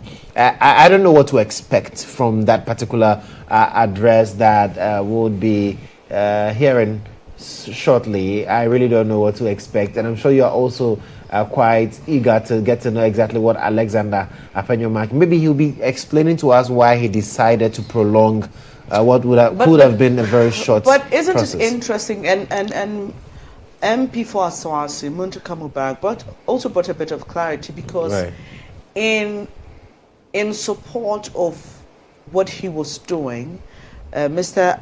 Penyumakin made reference to a precedence where Mr. Babin, during the swearing-in of Peter Alajiti, had also raised some issues. But in there, when he read from the Hansard, what you hear is Mr. Babin seconding the motion and then going on to,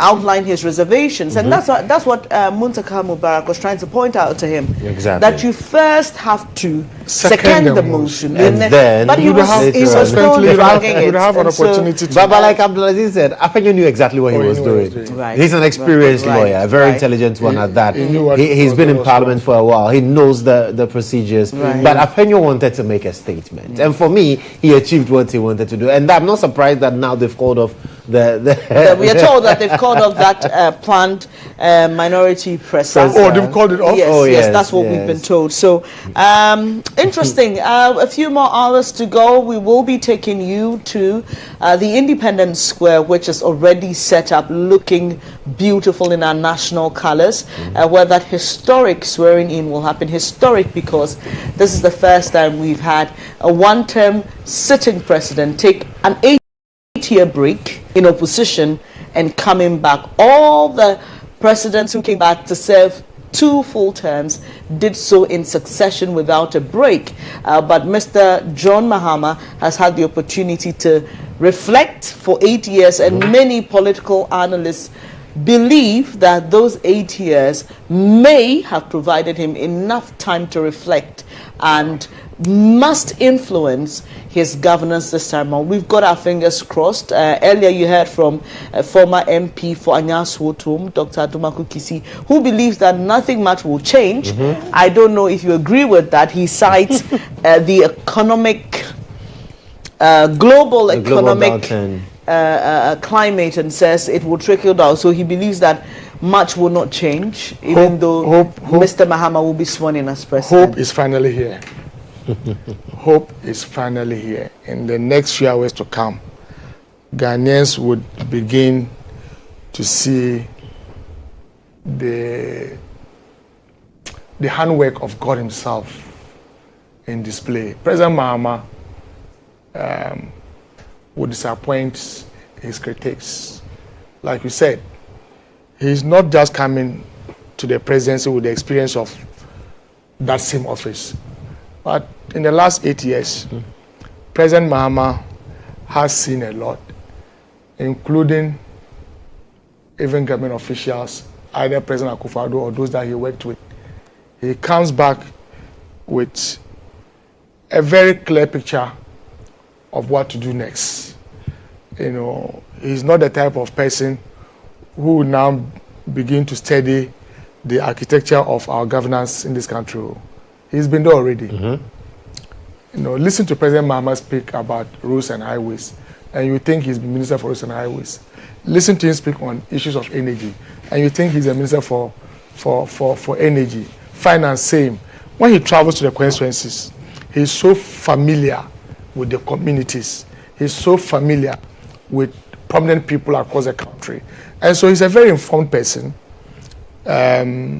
He's coming to spend 4 years. For me, what I think is that President Mahama would need a lot of experienced hands because of the time limit. You know, there's little time for experimenting, and so I mean that's why I think I can't walk into his head. But of course, he would want to also blend the old and the new, because in as much as he wants to move at God's speed, he also needs to make sure that as a party and a government, we are breeding young people who will take over their mantle when the old folks are gone. And so I have no doubt in President Mahama. I have every confidence in President Mahama and Professor Nana. I think during the campaigns, if you remember, he said Professor Nana was going to be in charge of health, education, and the general ministry, the social services, you know, because of her background as an educationist. And of course, health is also a social service, and the Ministry of Gender and Social Protection. I have no doubt these are not greedy people. President Mahama will not allow his appointees to engage in galamsey. President Mahama will not allow his appointees to keep dollars and other foreign currencies under their beds.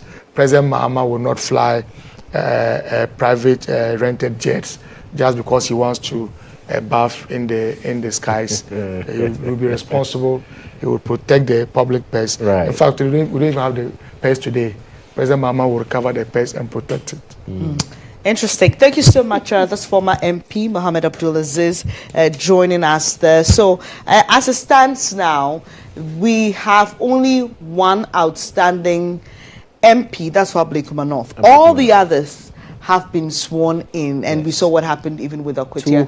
275 MPs have been sworn in. So we wait to see what happens with Ablekuma North. But the next big thing is the swearing in of President-elect John Dramani Mahama. And you want to stay with us here on your election hub. We'll bring you full coverage of that, plus all the sights and sounds and side stories that you need to hear. But once again, thank you for your company on this journey through the dissolution of the 8th Parliament and the inauguration of the 9th Parliament. I am Bernice Abubedulans, and I've been doing this with Joshua Kojo Mensa. It's been a long run, but thank you so much for sticking and choosing us. We are, like Bernice said, your election hub, and so please keep faith with us. We'll be back with more for you in terms of the inauguration of President John Dramani Mahama right here. But